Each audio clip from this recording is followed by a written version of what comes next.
English or both? Everyone?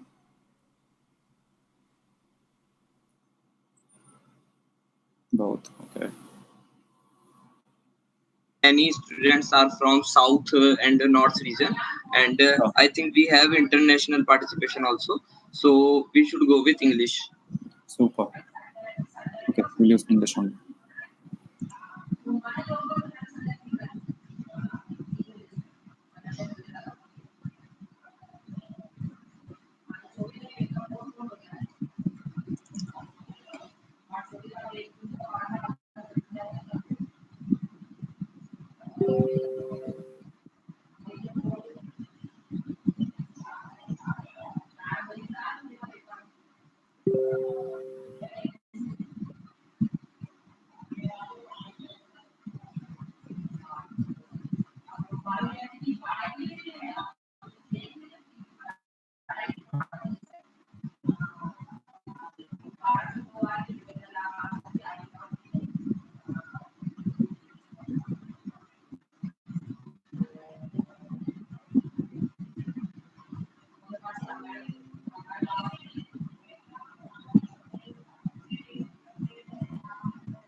I think we are good to go.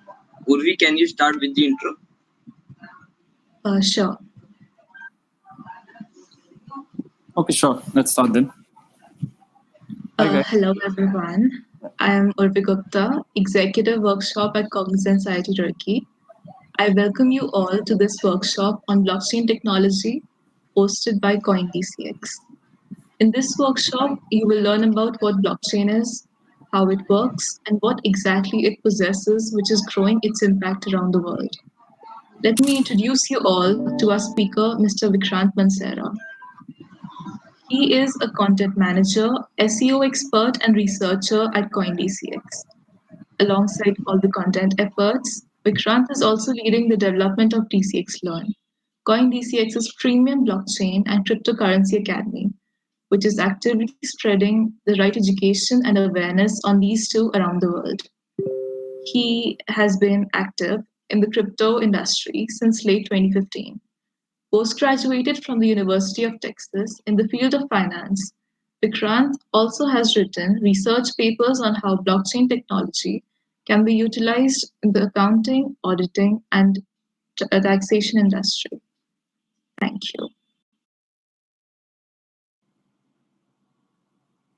Thank you for the introduction, Urvi. Hi, guys. Very happy to meet you all, and especially giving a workshop in one of the most premium institutions of this country definitely means a lot for the organization as well. So giving a brief introduction about our company, yes, we are India's largest and safest cryptocurrency exchange. Being less involved in the development, in the blockchain development side, we are more involved towards the finance side of things. We as an organization are trying to make the investments into cryptocurrencies and blockchain easier. Especially people who are willing to invest in cryptocurrencies, altcoins, tokens. We are building products so that they can invest in them. And also there are some high-end products which are for professional traders and even high net worth investors. But blockchain being at the core of the investment or of the asset we are dealing with, it is very crucial, and it becomes very crucial for people to also understand what they are investing into. But other than that, in this workshop, we will be only covering a very little side on what cryptocurrencies are. We will more try to understand what blockchain is and why it is making so much name, why it is becoming so much popular, why all the leading organizations, major big companies are in some or other way trying to include blockchain in their operations. Most importantly, we will be understanding how they are including it. So I'll be giving you some examples of how blockchain is being utilized in these organizations as well. So other than that, one of the most fundamental requirement of a technology like blockchain is internet. So internet, we have seen around us how it has evolved. Earlier, it was all about connectivity. We were only seeing protocols which were connecting people to, let's say, a cloud interface or possibly a server, which is becoming like a primary hub, and all the information is stored in that hub, and the people are able to access that information. Now, as we progressed, as more advanced protocols came in, internet started becoming like a center of all the information. So every kind of information, data, or anything which humans have developed, we started putting it in our cloud servers, and it was available to everyone around the world. Now, what was happening was these servers were getting centralized, and all this information were stored in just at one place. For example, you take the example of Facebook or Google.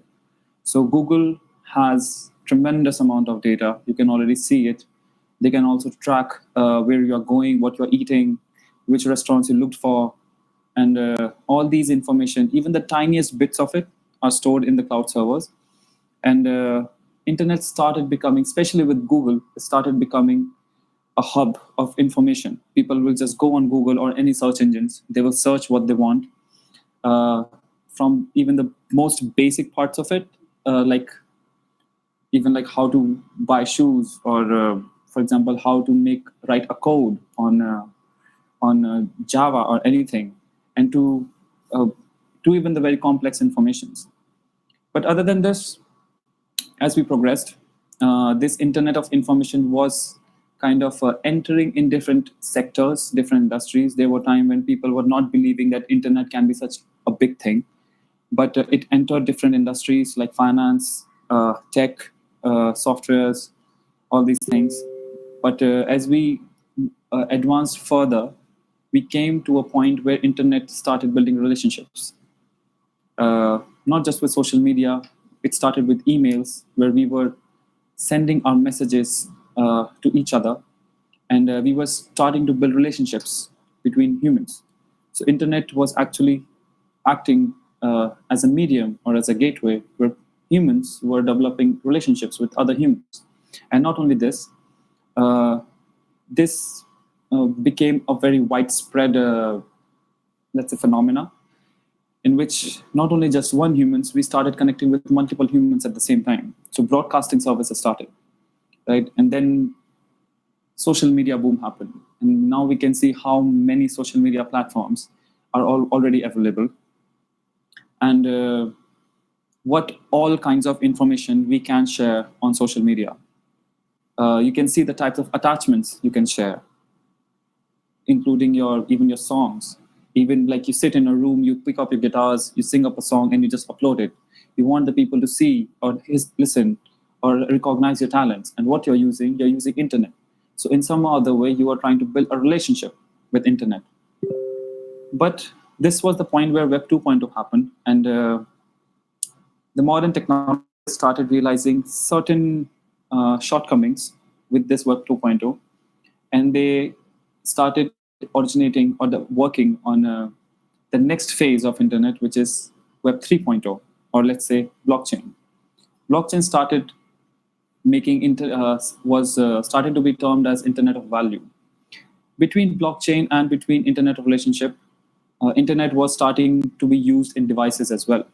You can see how the IoT or Internet of Things is booming around us, and even the devices which we have, our watches, our refrigerators, our washing machines, even the entire house, that is also built, and like it can be completely controlled by internet.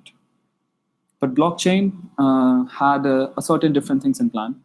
One of the most common things which we were seeing in the world of internet was trust.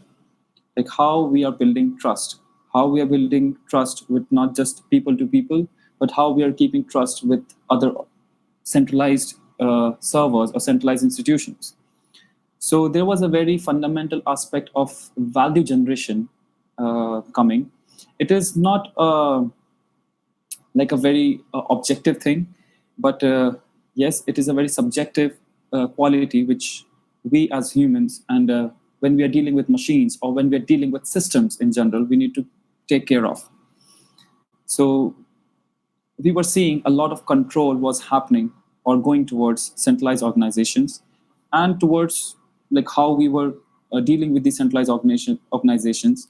This required a lot of trust in those centralized organizations. For example, you go to a bank, right? You go to a bank, you ask them to send money or through UPI or through IMPS to a different bank account, right?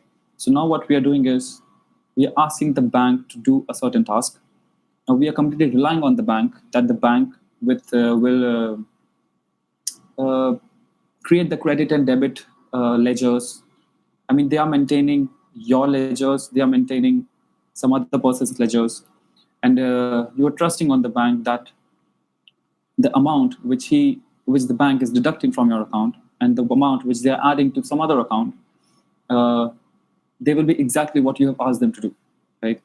Yes, the banks are under certain jurisdictions. There are certain regulations that they need to comply, and they need to serve the customers with full honesty. But that is not always the case, and especially in the times of 2008 financial crisis, we saw, especially in the American banking system, a lot of these things happening. So we were creating financial securities which should not be rated like they were rated by rating agencies like Moody's. We had banks which were putting all sorts of faulty numbers in their databases.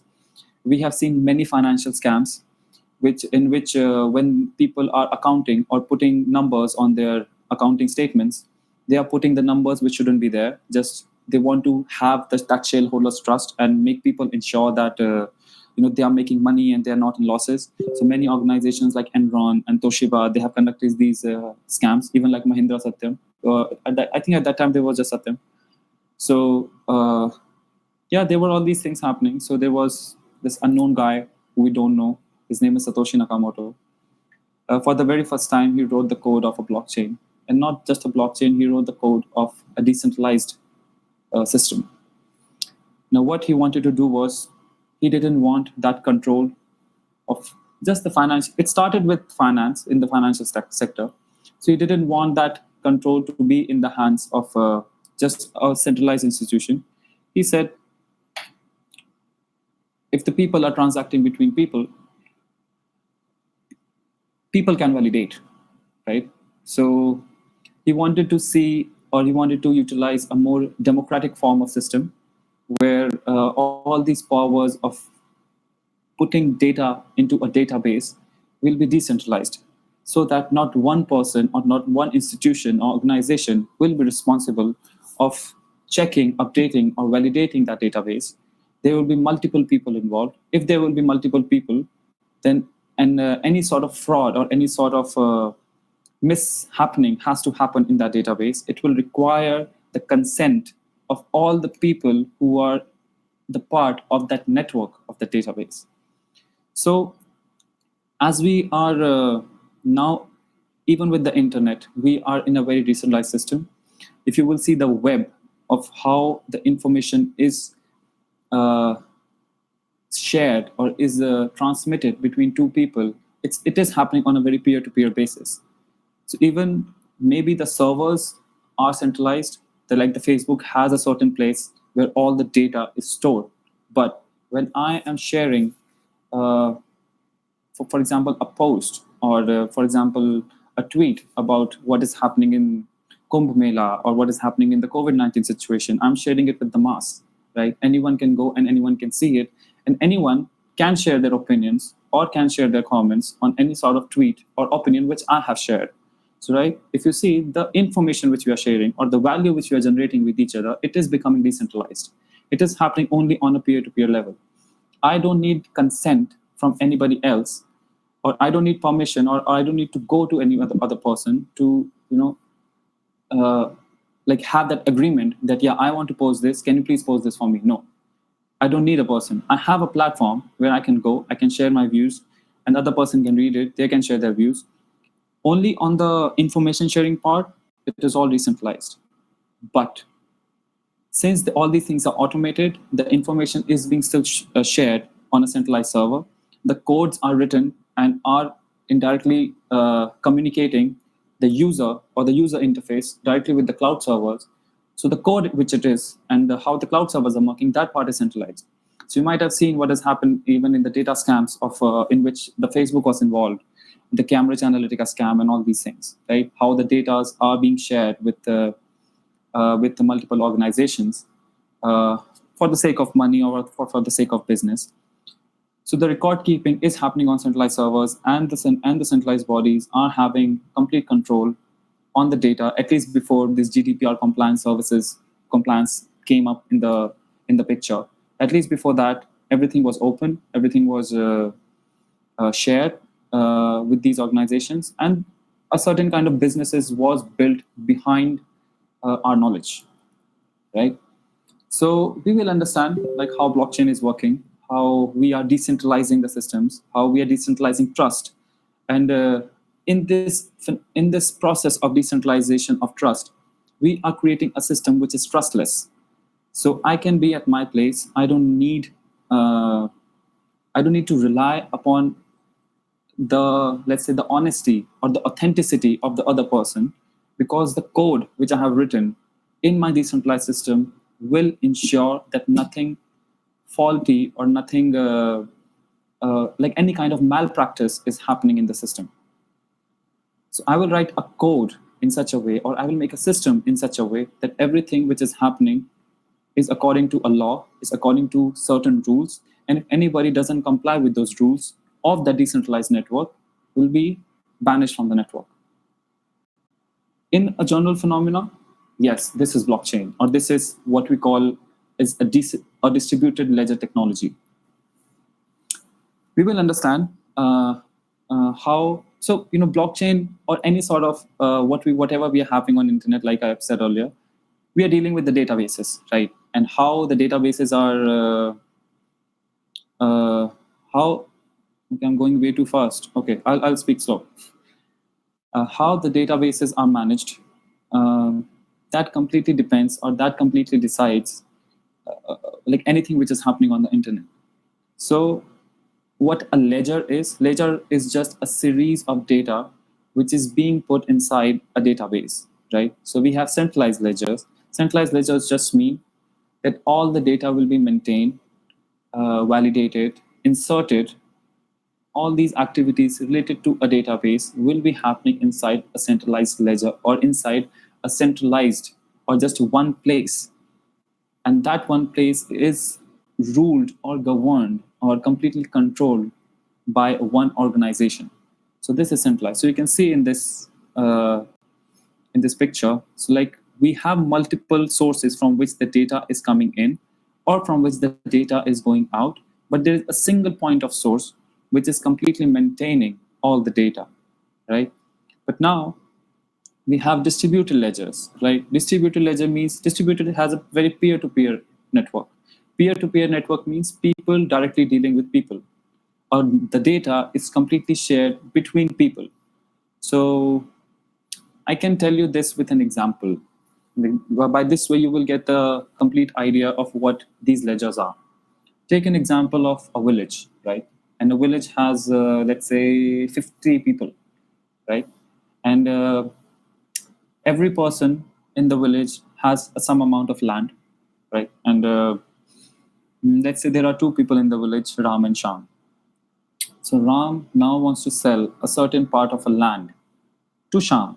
Let's say, for example, 5 acres of land, right? Now what we do is we have a sarpanch, which is a centralized body. We have a sarpanch. He maintains a register. In that register, it is clearly mentioned who and how owns what part of land in that village. Now what we will do is the person will go to the sarpanch. Ram and Sham will go to the sarpanch. What will they do?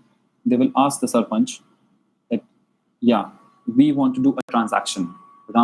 Sham wants to sell 5 acres of land to me, that is Ram. Now sarpanch will be there. He will be there to Like, he will ask Sham, does he want to sell the RAM? Does he want to sell the land? He will ask Ram, does he want to buy the land? He will take the agreements from both the sides, and he has a register, as I said, which he was maintaining. He will just put the transaction that yes, Ram has bought a part of land, or 5 acres of land from Sham. Now that register, which is possibly inside a sarpanch's house, is the only place where the data is.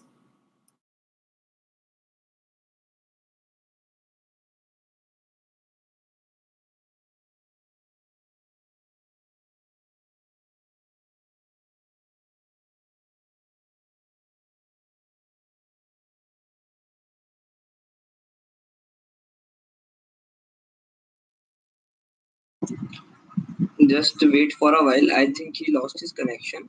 He will be rejoining the session in few minutes as the network as his network restored. Okay, so just wait for a while.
Till then, if you have any doubts, you can post them in Q&A section.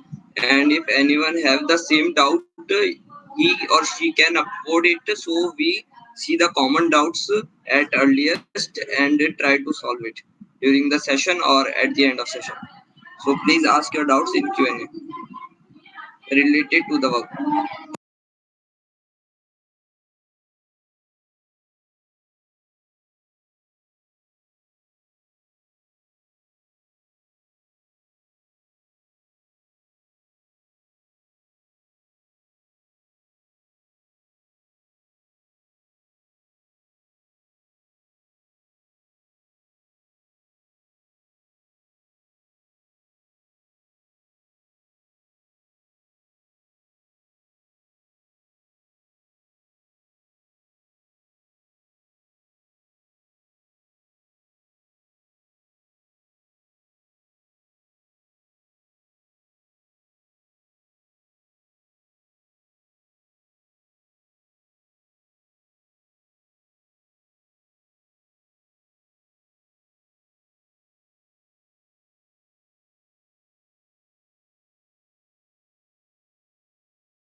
Hi Vikrant sir. Yeah. Yes sir, you got disconnected for about 10 minutes. Wow, that's really bad. Okay, I'll speak again. That's not a problem. Yes sir, sure. Just a second. Can someone please tell me what was the last thing you heard? Can anyone tell in the comment section? Village thing. Village example. Okay, so have you guys understood the decentralized part of the village? Can you let us know in the chat section? Okay, okay. So Yes yeah, sir. okay. So this was the only thing I was telling about the village. That for that yeah, this like all the people don't need to be a validator. All the people don't need to be uh, governing the network of the blockchain or being in the control of the network. There can be some people who can take charge, but these people will charge something. These people are also working tirelessly to validate your transactions, so they also need some incentives to validate a transaction. So these people here, you see these central points, these people will work on validating the transaction. And this is how a blockchain works. There are some people, and there are some people who are called nodes or miners. I'll go in the future what these are. They are taking the control of governing or of the governance of a network, right? And they are making sure that the right and the correct data is inserted in the database or in the Vikrant decentralized sir, database of a blockchain. Cool. But there are a few Vikrant sir, things. am I audible? Yeah, but there are a few things. Vikrant, Yeah. Hello. your presentation is not visible. Okay. I'll do again. My voice is audible, right?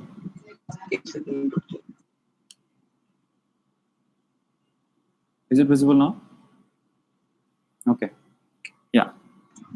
So there Yes are a sir, few it is things. visible. Yeah. So there are a few things uh, which is making blockchain special, right? And especially why different organizations or different companies are keen to use blockchain in their operations.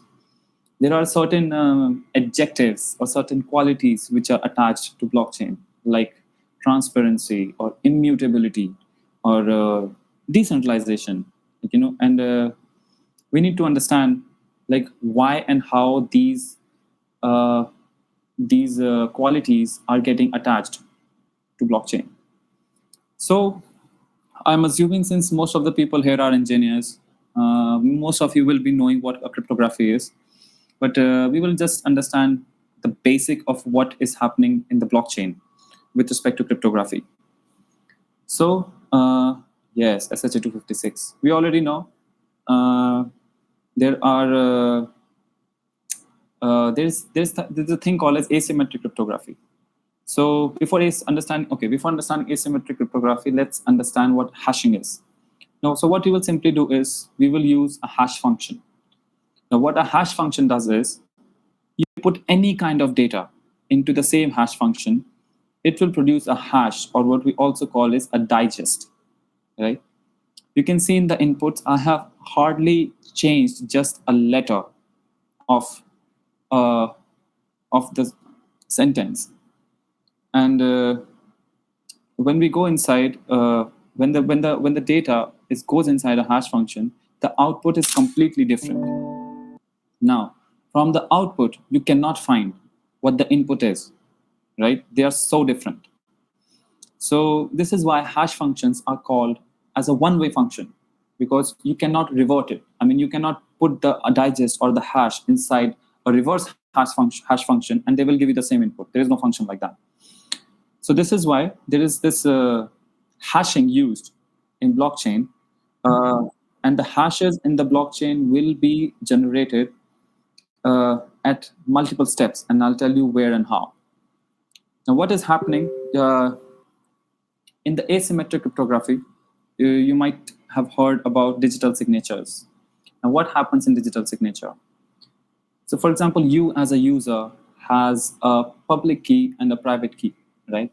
Now, you use a private key to sign a document, right? And you want to send that signed document to someone. Now, what you will do is you will take the other person's public key, and you will make sure that this document is reaching some other person, right? So let's take an example. Let's say public key is like your bank account number, right? And private key is like your password or your PIN. So you can access your own data, or you can send transaction or send money to some other person after you have entered your bank account or terminal using your password. And now you use some other person's public account or public address, you send the money to that address, right?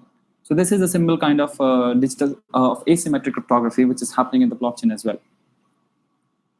I will explain you how it is happening in the Bitcoin's blockchain. You will be able to understand like how it is used in different industries as well. So there are a few components of a blockchain, right? So we have wallets. So wallet is something in which a user or an individual level's data is stored. For example, if you are in a Bitcoin's blockchain, you will be sending Bitcoin, receiving Bitcoin, right? So all your data will be maintained in the wallet. So you might be able to see that your wallet is holding Bitcoins, right? But actually, if you see it in the fundamentals, if you see it in the background, you are not actually holding Bitcoin. So earlier, your wallet has zero value. But just because somebody sent you Bitcoin, in the code, 0 plus number of Bitcoin sent will be added to your wallet. And now it will be some 2 or 3 or whatever Bitcoins, right? So a wallet is just maintaining your data, your individual data, all your both debit as well as credit data. Now what is happening? Now every wallet has an address. Every wallet has a public address as well as a private address. Similarly, as we see in asymmetric cryptography, public address is something you can share it with anyone so that they can send you Bitcoins, or they can send you a transaction, or they can send any kind of data or play with any kind of data from your wallet. But they will not be in control of your wallet. To have the control of that wallet, you need the private address. Generally, in Bitcoin's blockchain, public wallet is, I think, 16 characters long, and private wallet is 32 characters long. Obviously, it is pretty obvious that why the private address is twice the size of public address, because it needs to be more secure. In case you lose your private address or your private key, you will not be able to address or access your wallet in any case. There is no technology. Maybe in the future we will have quantum computing coming up, but for now, there is no technology which can break or which can completely reverse hash. Or it can completely reverse like seeing your private address, seeing your public address, what your private key will be. It is not possible. So there are many people, at least there is one developer I know, he is having around $400 million in his Bitcoin wallet, and he doesn't have the private key, and he has only 2 to 3 attempts remaining to access his wallet.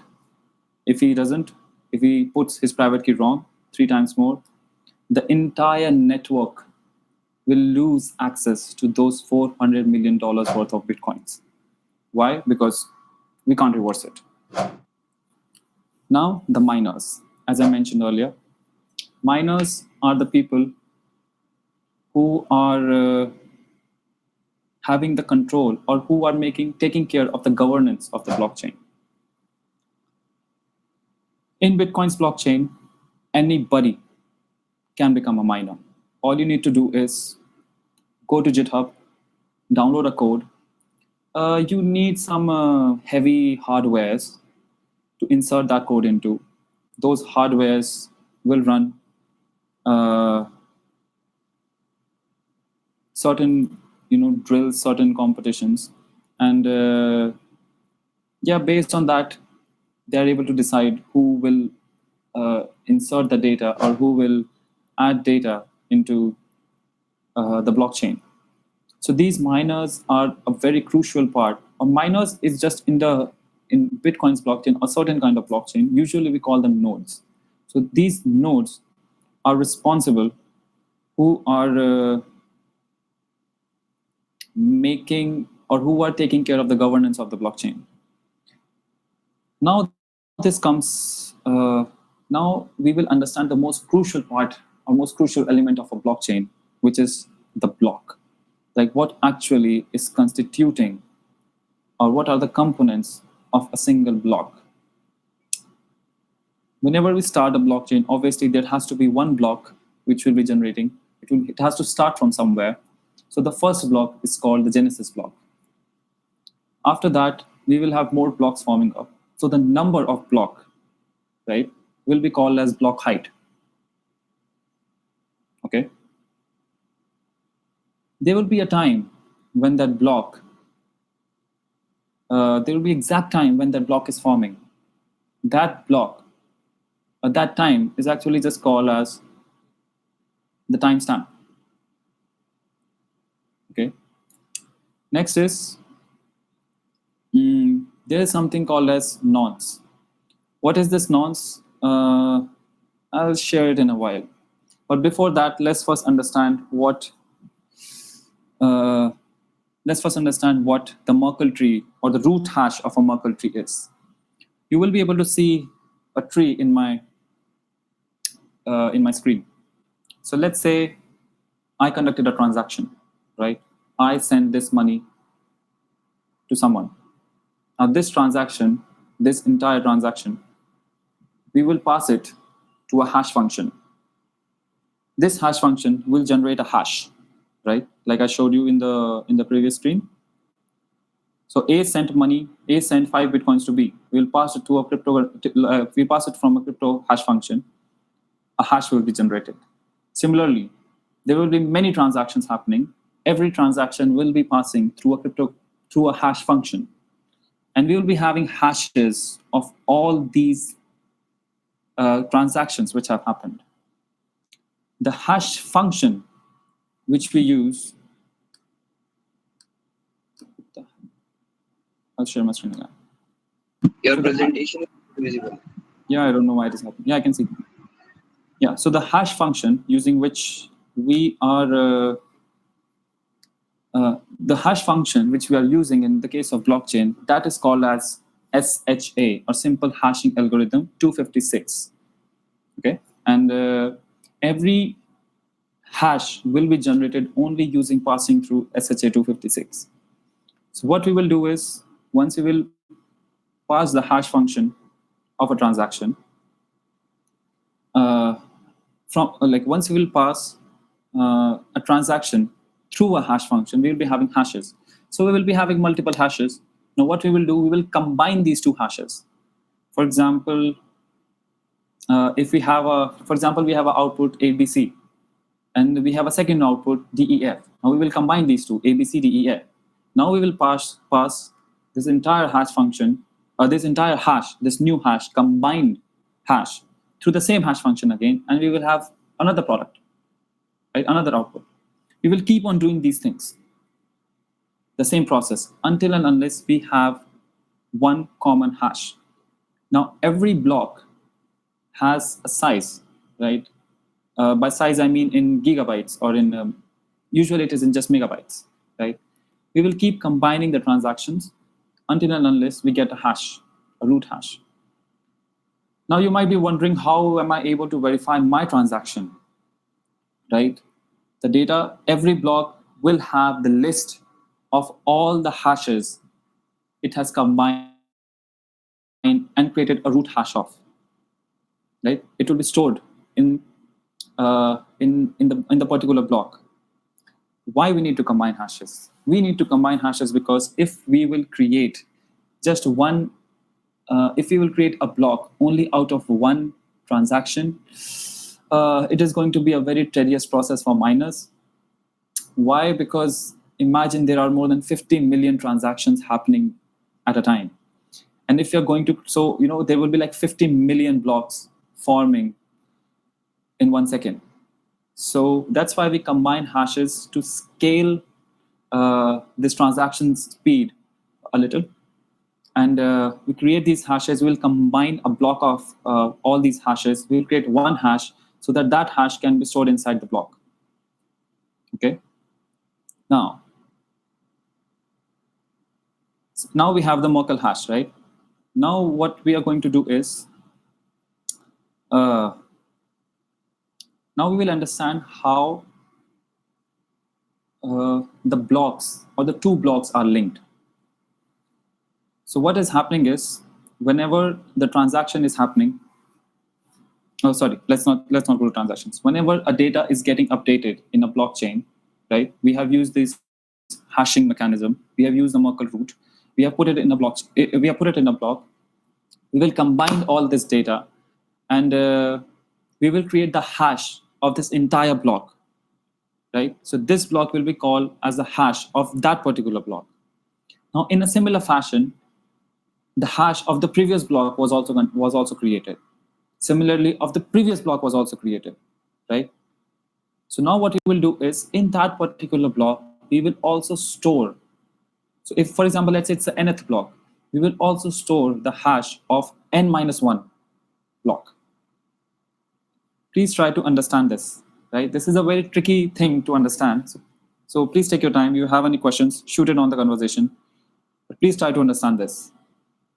We are creating a hash of this particular block.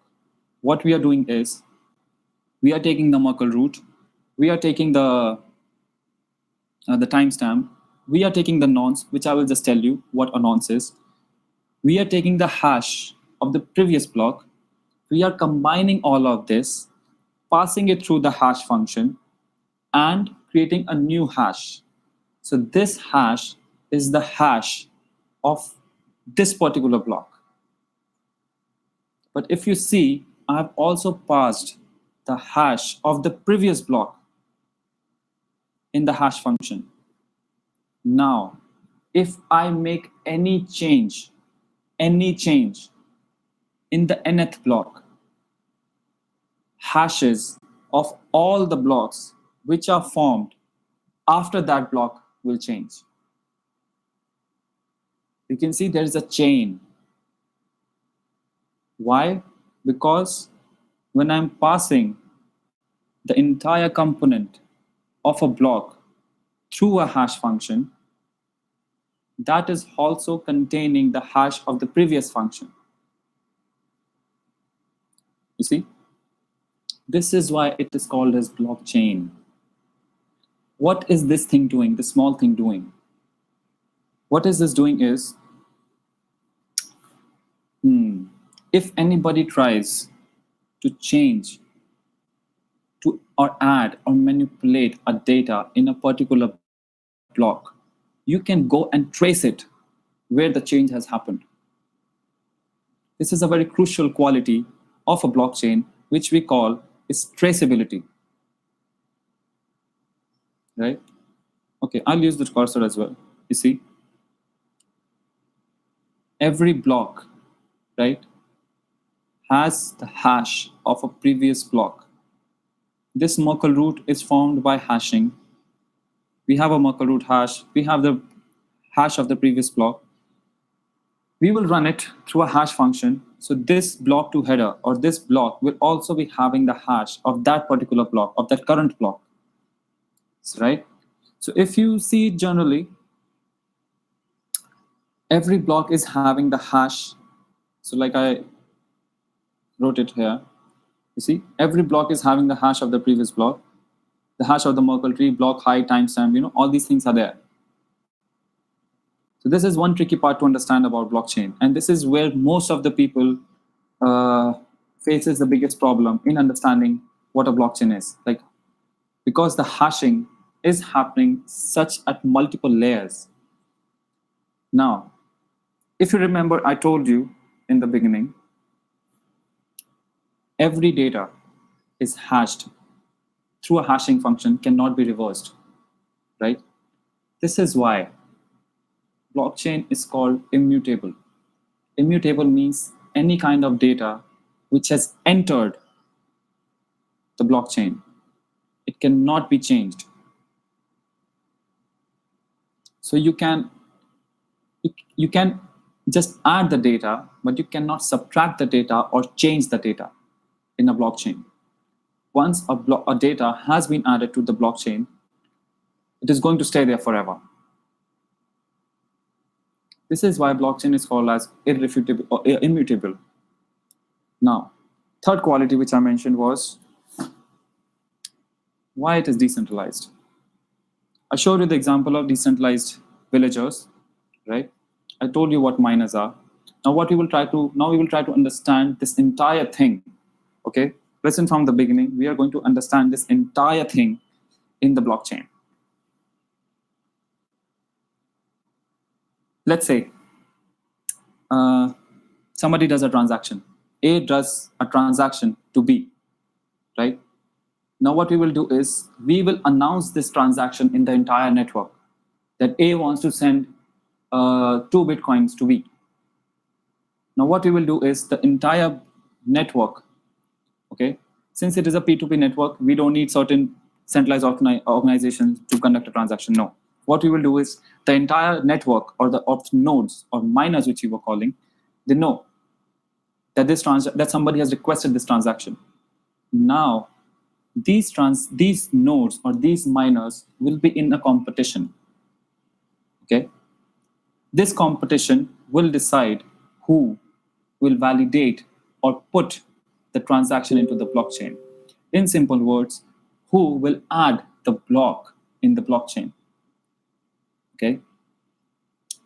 Now these people who are miners, they are not mathematically solving the problem on their papers or anywhere. No. They are solving, they have hardwares. Okay. These hardwares are solving that mathematical problem. We have, in the Bitcoin's blockchain, we have a consensus mechanism called as proof of work.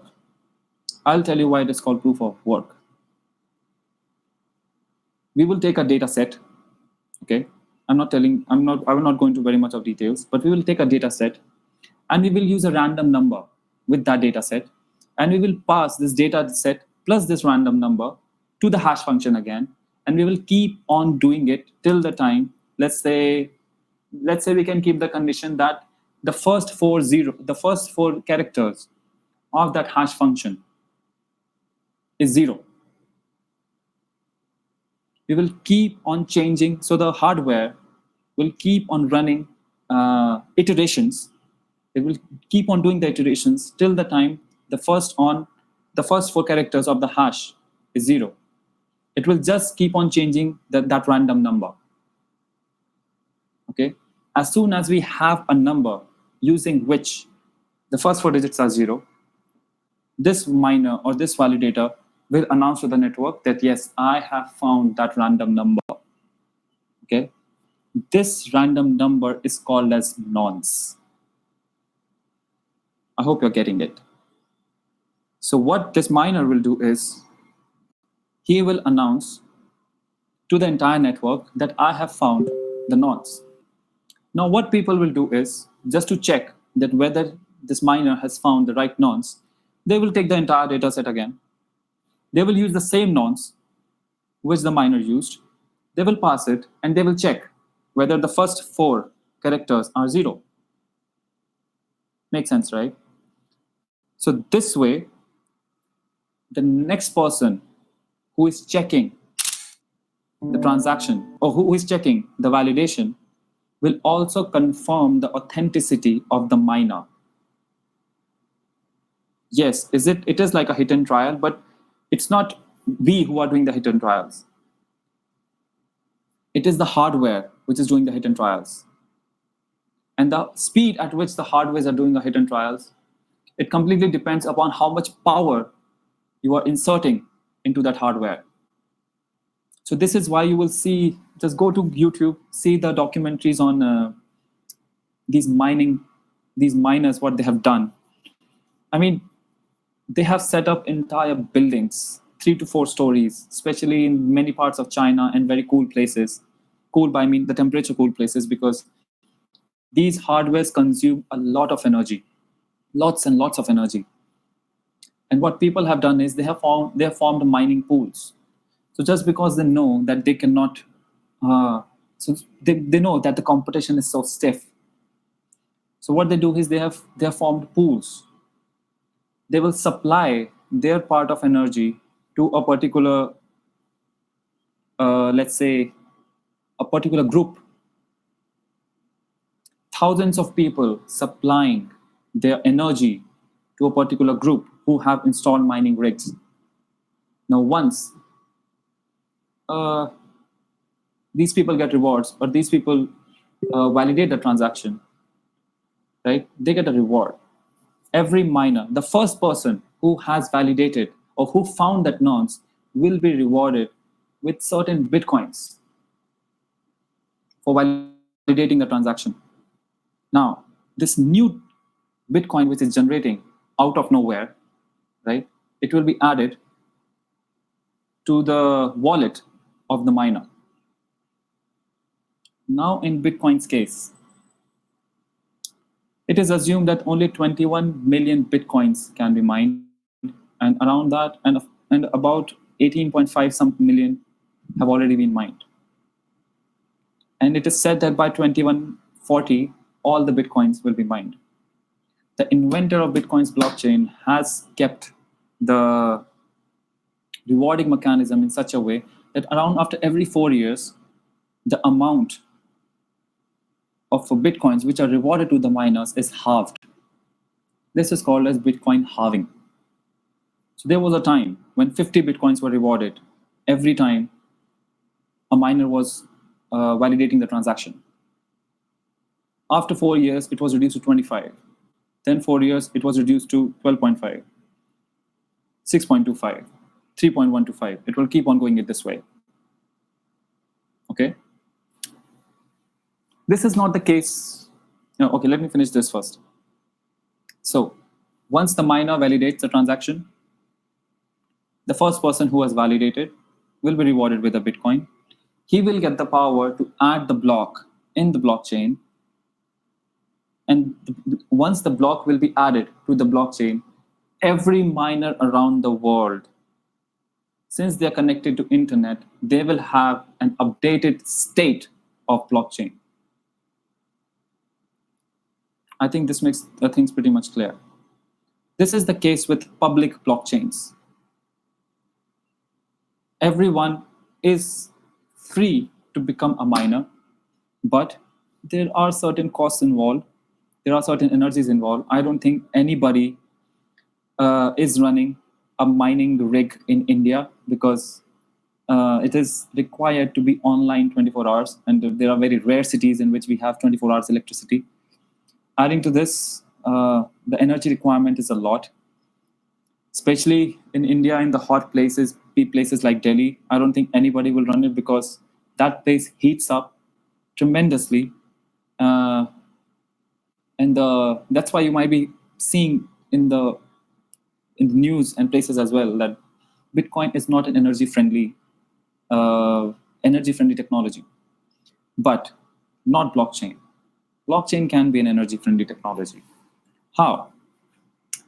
Now what we will do is, one of the most primary aspect of a blockchain is how we are achieving the consensus, or how we are deciding the rules that who will validate or who will add the block to the blockchain.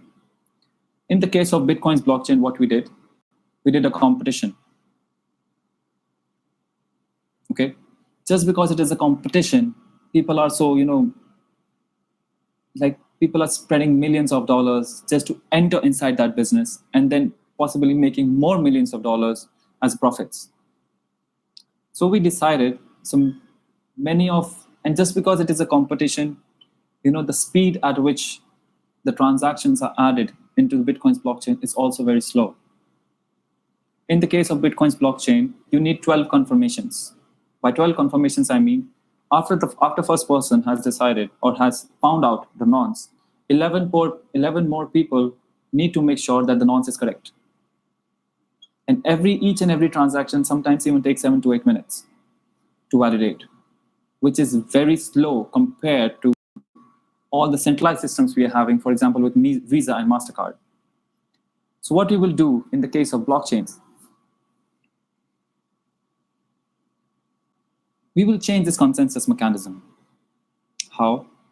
What we will do is, there are two ways how we can change the consensus mechanism. First is how to decide who can validate or who can add the block to the blockchain. How we will do is, let's say if we are keeping it open source, let's say we are keeping it completely open, like everybody is allowed to validate it. What we will do is, we have a certain, let's say, currency or a unit of value which is governing the network, right? We will do it simply. We will say you buy your hardware. Whoever owns the most will get the most number of transactions. So this is a very capitalistic approach. Okay, but it is very energy friendly. This is called as proof of stake or proof of staking. What we will do is, let's say 5 people want to become a staker or host a staking node. There are 10 transactions happening. The first person is having, let's say, 20% of the cryptos or of the currency. Other person is having 10, other person is having 8, other person is having 6. So the person who is having 20% will get 20% of the transactions or 20% of the blocks to add to the blockchain. The person who is having 8% will add 8% of the blocks to the blockchain. It's simple. Stake it. How much ever you will stake it, that much blocks you will be adding to the blockchain. It is purely simple. It is purely relational, right? This is called as proof of stake.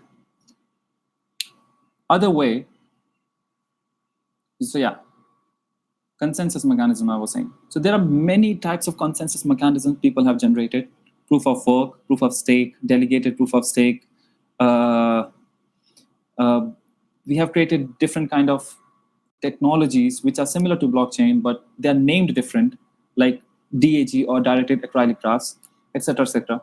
I will not be driving deep into this, but the core layer of blockchain, or which it is separating again from different technologies, is how it is achieving the consensus. And based on just this thing, you can decide how well a blockchain is going to function, how well a blockchain is going to be transparent, how well a blockchain is going to be scalable, how many number of transactions, or the speed at which the block is to be added in a blockchain. There are blockchains being developed which can add thousands of blocks at a particular, at 1 second, in a single second. Unlike Bitcoins and Ethereum blockchain, which are both working on proof of work. People are creating layer 2 solutions. By layer 2 solutions, I mean we will have parallel paths in which this consensus will be achieved, and then we will merge them at a single point to create a trail of the blocks. These are called as layer 2 solutions. For example, Lightning Network. You can write down these names when you will go on researching it. For example, sharding, sharding, sharding, or parachains in the case of Polkadot blockchains. These things are called layer 2 solutions. What they will do, there will be an existing blockchain at the bottom, which is called as parent blockchain. There will be different places or different layers or different points which will be achieving the consensus. And just at the end, only the block addition will be left. That can be added at any time. So it is not the addition of the block which is taking time. It is the consensus which is taking time. You can achieve consensus at parallel places and then just add the block at one point or at the same time. Another way how you can decide how the consensus or how fast your blockchain is going to be, you decide on the permissions, like who is allowed to validate or add the block in a blockchain, right? In the case of Bitcoin and Ethereum, what we did, we made it completely public. Or let's say we made it permissionless. Permissionless means you don't need anybody's permission, or you don't need anybody's, it's a public Wi-Fi hota hai. You can just go, you can log into public Wi-Fi, start surfing your internet. You don't need to enter a password. You don't need to go to hotel reception, give a password, de do, nothing. You just log in, you add it, you start working. Similarly is public blockchain. Everybody in the world is allowed to become a node. Everybody in the world is allowed to make a transaction so that the data can be added to the blockchain. But with private blockchains, it is not the case. The person who has written the code of the blockchain, right, he can decide who to give permissions to.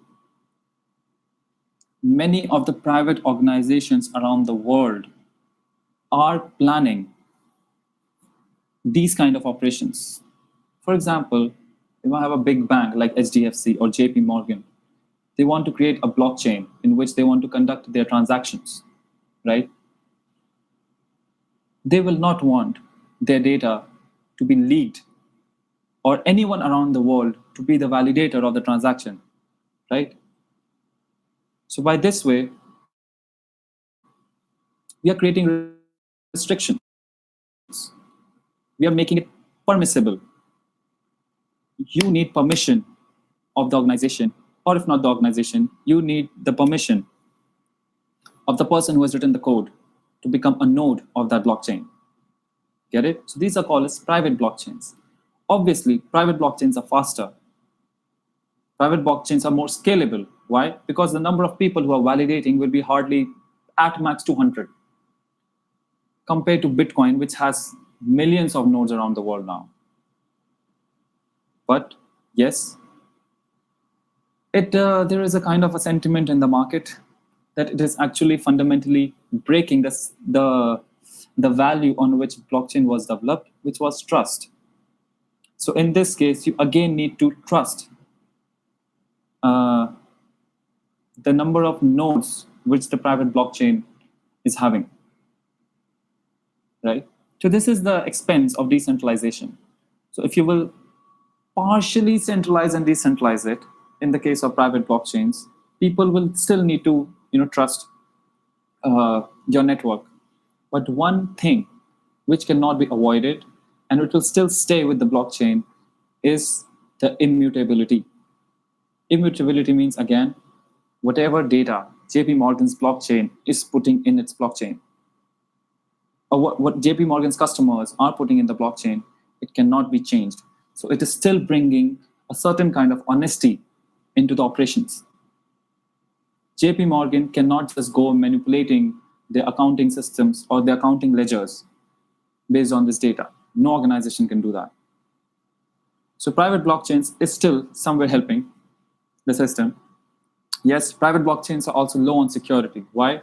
Because to hack a public blockchain like Ethereum or Bitcoin, you need to hack the mining rigs or mining hardwares of at least 50% of nodes or miners of Bitcoin's blockchain, which will be more than 5 to 6 million. And just imagine feeding these mining rigs are feeding kilowatts of powers to at a point for Bitcoin's transaction or for Bitcoin mining. Now, kilowatts of powers times millions.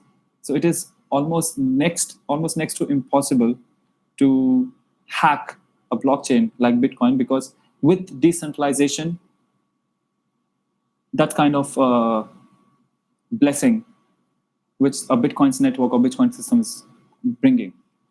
But in the case of private blockchain, obviously that will not be the case. So this is why there are many companies around the world like Oracle. They are working towards creating a hybrid system, right? A mix of centralized and decentralized. Or let's say a mix of public and private blockchains. This way, we will be able to have a certain blessings of security and openness or trustworthiness from the public blockchains, and a certain kind of fasting of speed and scalability and efficiency from the private blockchains. These are the few of the examples. So for example, public and permissionless blockchains. Obviously, public and permissionless blockchains means it is completely open source. Everybody can go, everybody can do anything, like Bitcoin and Ethereum. But we have permissioned blockchains like Hyperledger, Corda, and Quorum. These three are the most, most used blockchains on the enterprise levels. There are companies in India, blockchain development companies in India, like even TCS, who are making projects on Hyperledger. Hyperledger blockchain was initially developed by IBM. Corda is made by R3 Foundation, and I think Quorum was initially built by JP Morgan, but I think they completely separated themselves and now running a separate business. But other than that, so there can be public blockchains, but it will still need permissions, right? Once you have permission, so Corda, what is doing? I can give you this example. R3 Foundation has started a consortium. Consortium is generally major names or major organizations of the same sector coming together, and they will become a part of a network, right? And they will all be running on the same blockchain. For example, what R3 Foundation is doing is they have brought around 250 to 260 banks around the world and making them a part of a same blockchain. So every blockchain or every member of that node, every member of that consortium will be hosting one node, right? So if there are 250 banks, there will be 250 nodes, or possibly more, let's say 500 nodes, but every bank will be getting equal amount of nodes. And they will be running their nodes from their centers.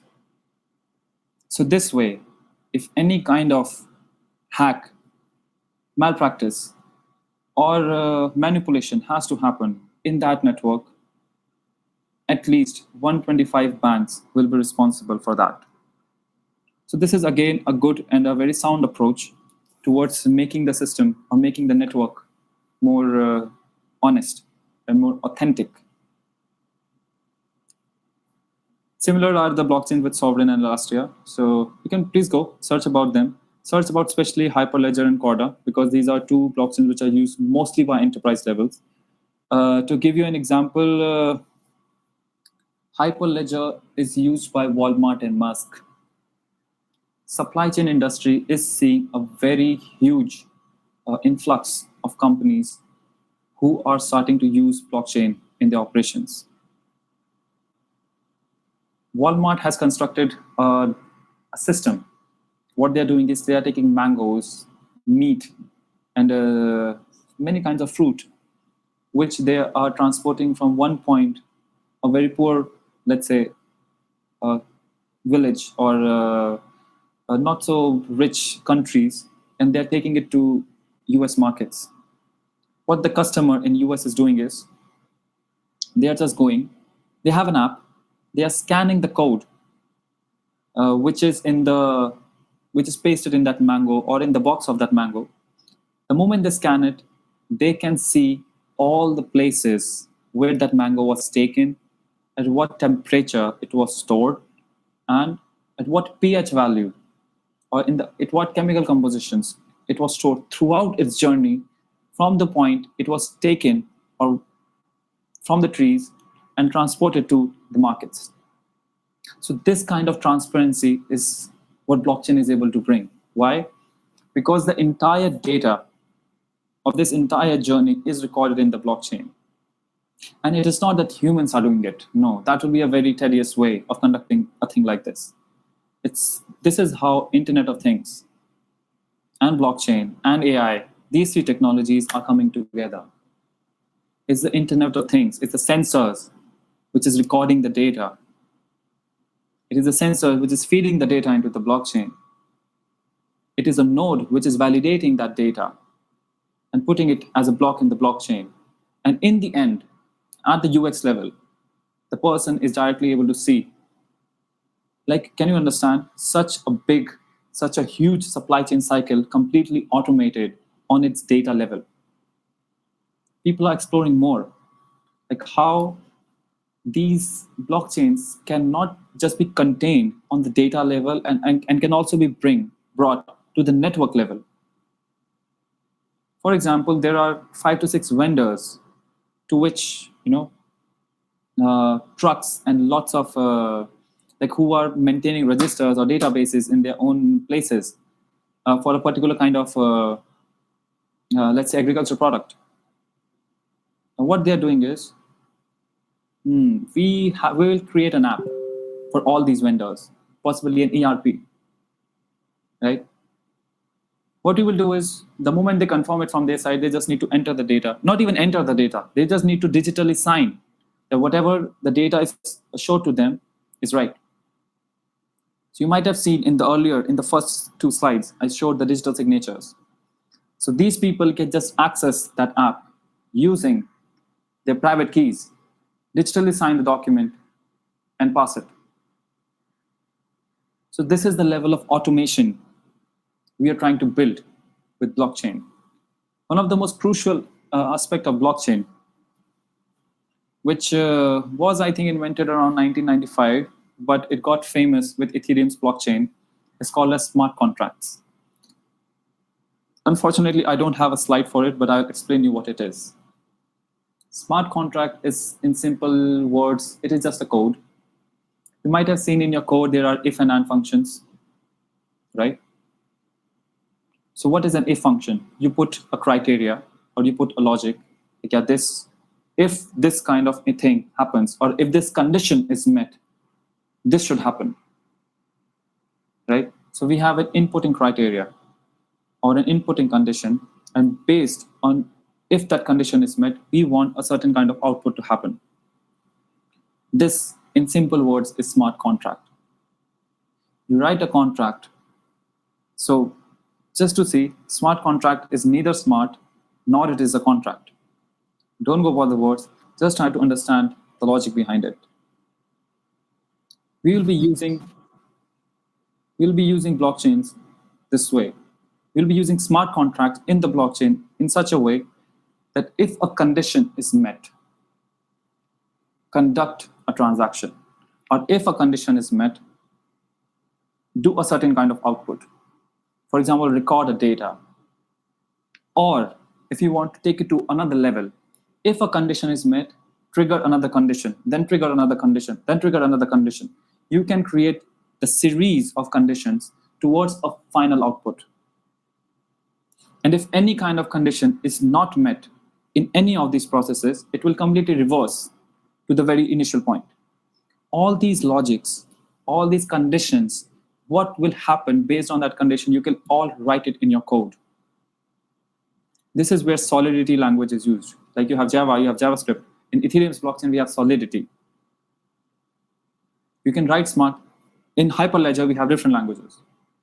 So all these, especially these enterprise level languages, enterprise level blockchains need to have smart contracts, because it is based on these smart contracts, they are able to write different layers of their operations based on just condition and result, condition, result, condition, result in this method. Even just you learn to write the smart contracts, that in itself is a huge space of making careers in blockchains or in the blockchain development. And if you're going towards creating a project or possibly working on a blockchain project, because you still, most of you are like very young minds and possibly will be imagining making a startup, working as a blockchain developer or anything, please make sure you know the core basics of how the smart contracts are working. Because other than the consensus layer, that is another fundamental layer which is making the blockchain work.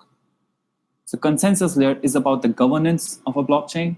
Smart contract is about the working of a blockchain. Cool? Okay. So yeah, most of these benefits of blockchain, I've already told you.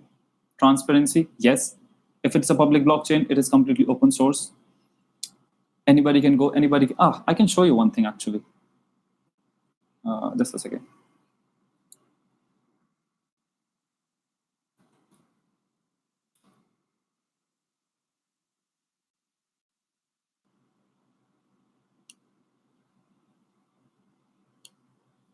I'll share a different tab. And we will just, for example, we will see how the Bitcoin Explorer is working. So what is an explorer? An explorer is a place where, let's say, all the data of a blockchain on at least a public blockchain is stored. Okay.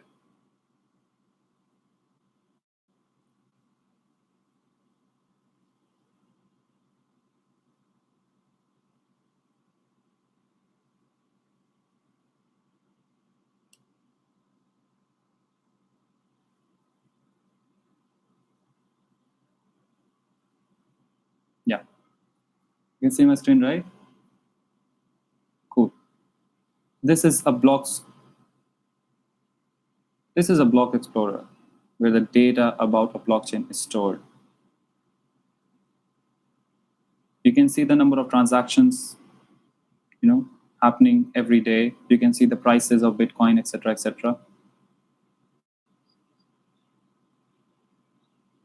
You can see the latest transactions. Let's click on any of these.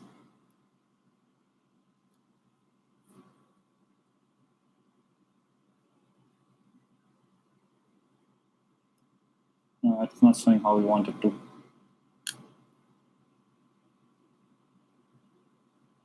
You see? Yeah, this is good. You see the timestamp of when the block has formed, the height or the number of block of the blockchain, right? You see this block, this is the size of the block, right? So every block is around 1.3 MBs only. This is the hash. Like I told you, that after the mining, we are producing a hash in the proof of work consensus that at least first 4 digits need to be zeros. We have a different condition here. We have set conditions of around 2, 4, 6, 8, 10, 12, 14, 16, 17 zeros, right? So we can set up these different conditions. This obviously hash will be created with a certain nonce, right? They have also written which mining pool has added this block. And now you can see there are 2,309 transactions in just this block. Like I was telling you about how the Merkle root was creating, right? Let's click on one of these hashes. Once you click on any of these hashes, you can see all the transactions inside that particular block. Every transaction will have a transaction ID, how many confirmations it has gone through, right? What was the value of transaction? You see, 7 bitcoins were sent. 7 bitcoins today around 3.5 crore, 3.5 crore rupees in modern day, today prices. There is fees, there is sizes, etc. We can also see it in dollars. All the data about a blockchain, you can just go search on Google and you can write Block Explorer, right? Or Bitcoin Block Explorer, Ethereum Block Explorer, right? And you can just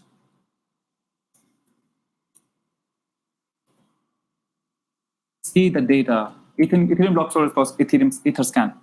Yeah. You see, there is a data, every data which is getting produced inside the blockchain, it is all public, all public. These are the latest transactions. You can also see which data has been sent, like what was the public address of both of, you see, this is the sender's address, this is the receiver's address. What was the value? How much gas fee or how much transaction fee was charged in that particular transaction? See, everything is completely public. This is the thing about the public blockchain. Yes, it is pseudonymous. What do you mean by pseudonymous? Pseudonymous just means you can see that there is a wallet, but you don't know who that person is, right? So there is anonymity, but there is not. So it's a mix of both, okay? Let's go back to the slides. Okay, yeah, so these are the benefits of blockchain. We have transparency. The transaction cost is reduced. Why? Because everything is public, everything is open, everything is decentralized. And with smart contracts coming into the picture, and if we change the consensus mechanisms, which are more energy efficient, transaction costs will be reduced to pennies, like possibly 0.2 cents. Even you will be charged like hardly $1 for $1 million transaction. It can reach that low. Transaction settlements are faster. In Ethereum and Bitcoin blockchain, right now it is not. But the other types of blockchain we have generated in the space, definitely, they have scaled up the game. We have auditability, we have traceability, like I mentioned. We have security, because it is decentralized. Worldwide adoption, anybody in the world can adopt, just they need to comply with the rules of the network of a particular blockchain, and they can become a part of it. Baki, yes, regulations, government, they can decide how much they want their people to comply to or not, but everybody is free to be. And this is what the vision of the inventor of blockchain and Bitcoin, Satoshi Nakamoto, was. One world, one financial system, one currency. I would really request everybody to just go once and read Bitcoin's white paper. You will see a vision, you will see how the technology is working, and even the very small technicalities of why he has kept or maintained or created a system like this. Like what all shortcomings are actually clearly getting covered with that with just Bitcoin's technology. It is automated with smart contracts, it is better automated. We have a distributed architecture, open and flexible. Industrial use case of blockchain. So right now, they have entered almost everywhere. Trade finance, securities, financial reporting, mortgages, supply chain, land titles, medical researches, everywhere.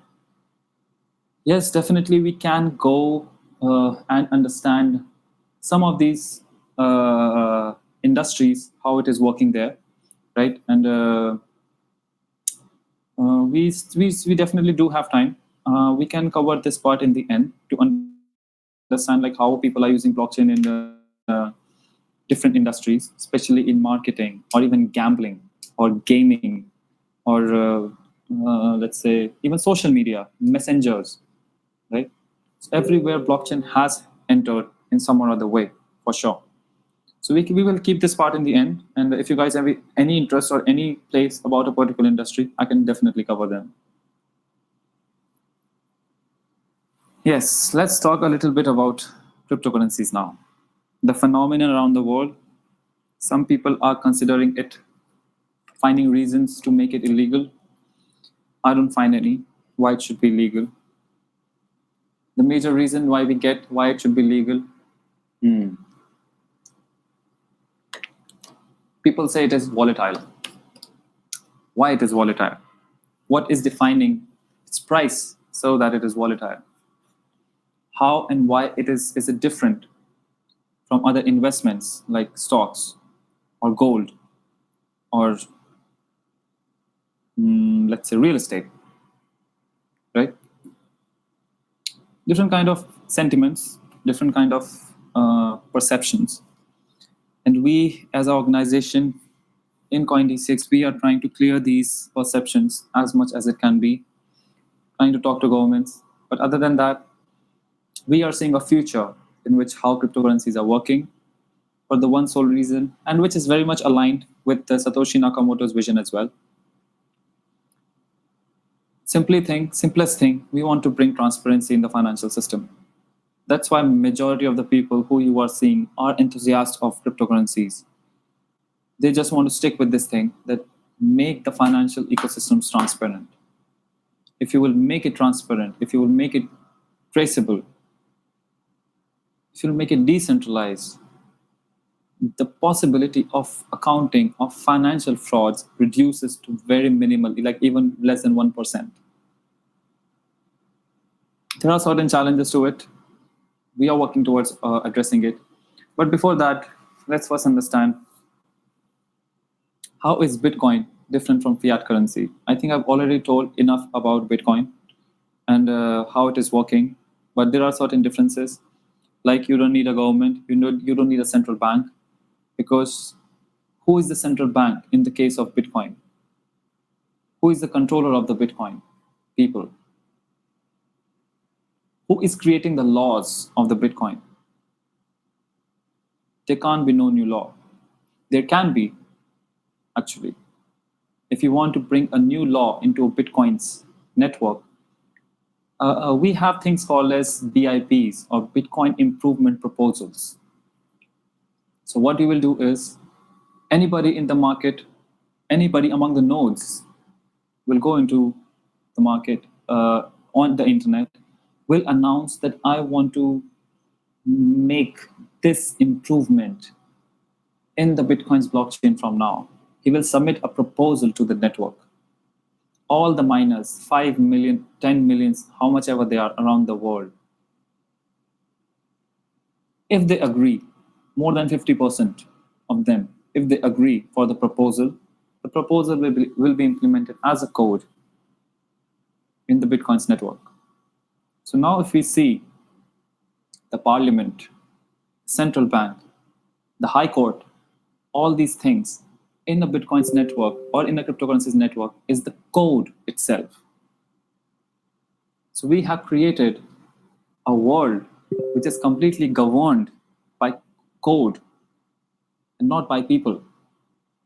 And even if there's a human element of introducing a change in the code, that is possible, but that needs a consensus.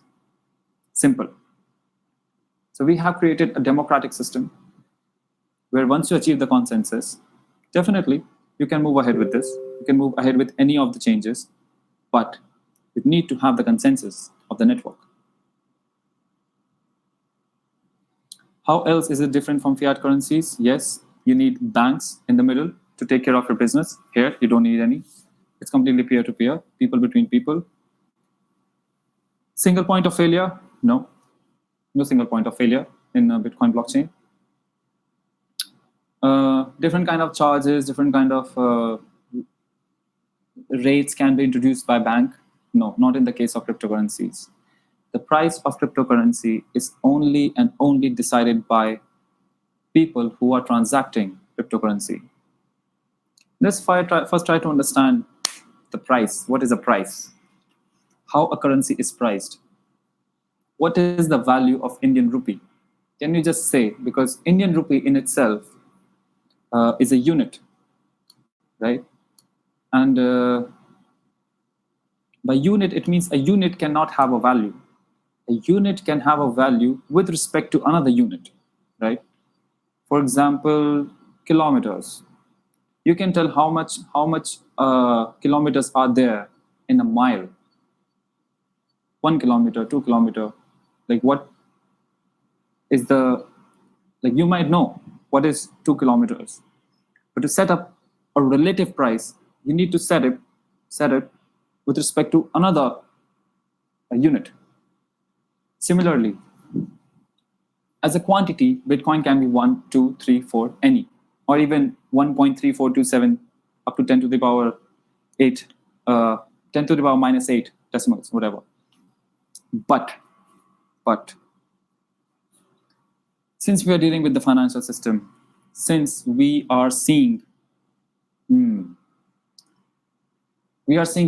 or other cryptocurrencies as an asset class, we are not seeing it as a currency. We are seeing it as an asset class.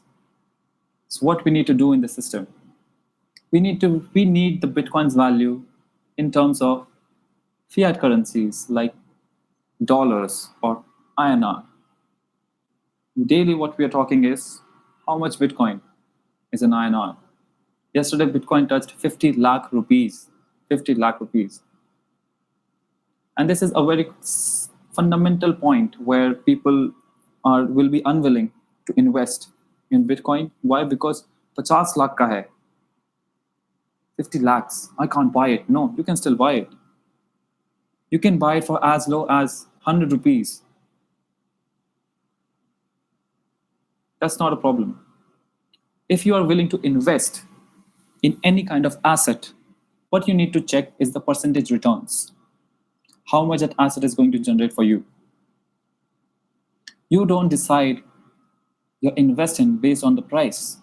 You decide the investment based on the returns. And that is the fundamental calculation which you need to put in place before you invest in any kind of asset. What is the return, right? Same as with Bitcoin. You can know the value of Bitcoin in the case, you can know the value of Bitcoin in rupees or dollars or anything. But you need to find the returns.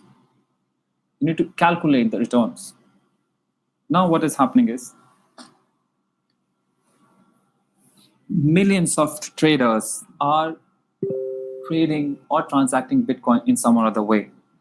They are exchanging Bitcoin for Indian rupee or dollars or any currency, or they are exchanging their Bitcoins for other cryptocurrencies like Ethereum or Polkadot or Cardano, any Ripple, etc.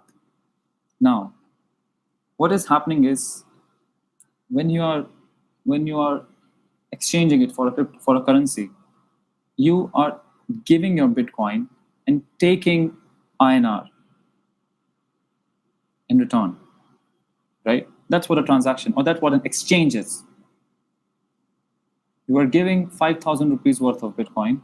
The exchange is giving you 4,999 rupees, and 1 rupee is something which an exchange is charging as a transaction cost or transaction fee or trading fees.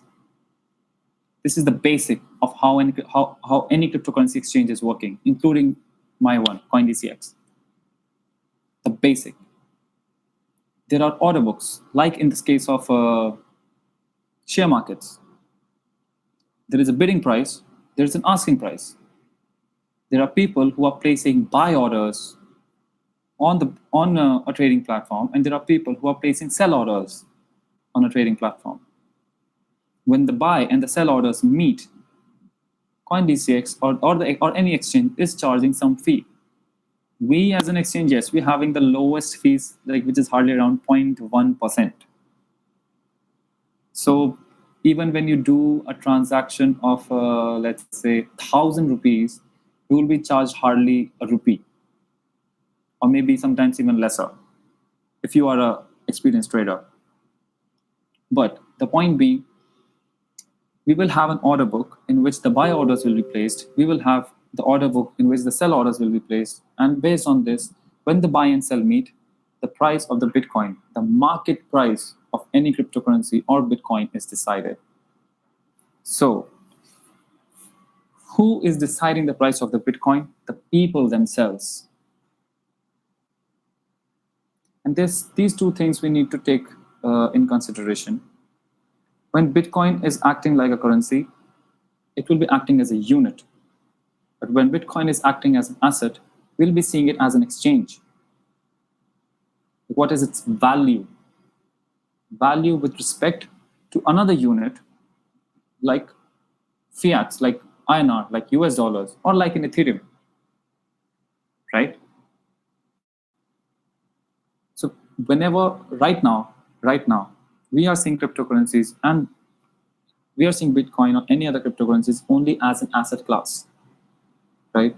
We are treating it as an asset class so that we can invest our money, our hard-earned money into Bitcoin with an expectation that, yeah, this Bitcoin will grow after some point of time. It will give us some values. It will give us some return. And possibly, if I have invested 1,000, I will have 1,100, 1,200, some return, 10, 20% after some point of time, and then I'll sell it. Right now, yes, its vision started. It should be one world, one currency. But right now, we are treating it as an asset. Since it's the people who are deciding the price of the Bitcoin and not the government, that's why the price of the Bitcoin is volatile. What is the solution? How can we make the Bitcoin's price less volatile?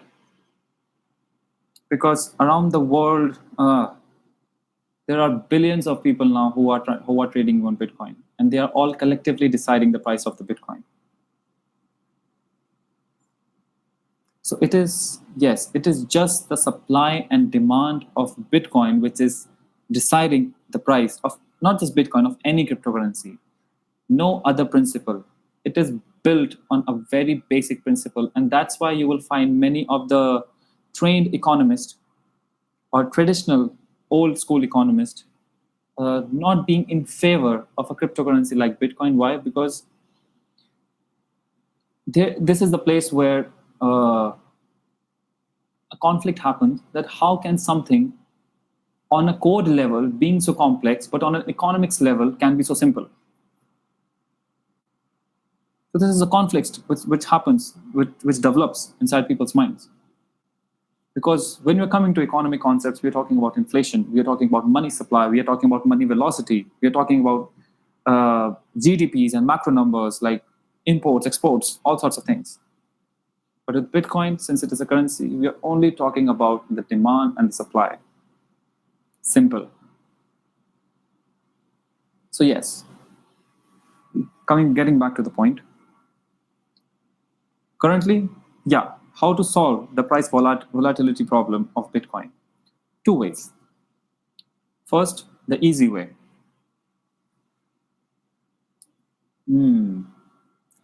Create a cryptocurrency which is pegged or which is deriving its value from a fiat currency, like US dollars. These currencies are called as stable coins. So what we will do is, we will take a currency. So we will put, for example, 100 million US dollars in a reserve. We will create a digital form of a currency of every dollar we have stored in the blockchain, and we will leave it in the market. Whatever the value of that stable coin will be, or whatever the value of US dollar will be, the value of stable coin will only remain $1. 1 USDT or 1 USDC, one stable coin is equal to $1. We don't have INR stable coin yet, so if anybody among you wants to come up with this concept, please do. But the error range or the percentage at which Bitcoin's or stablecoins value can be diverted from the central point, or which is $1, hardly is about 0.03%.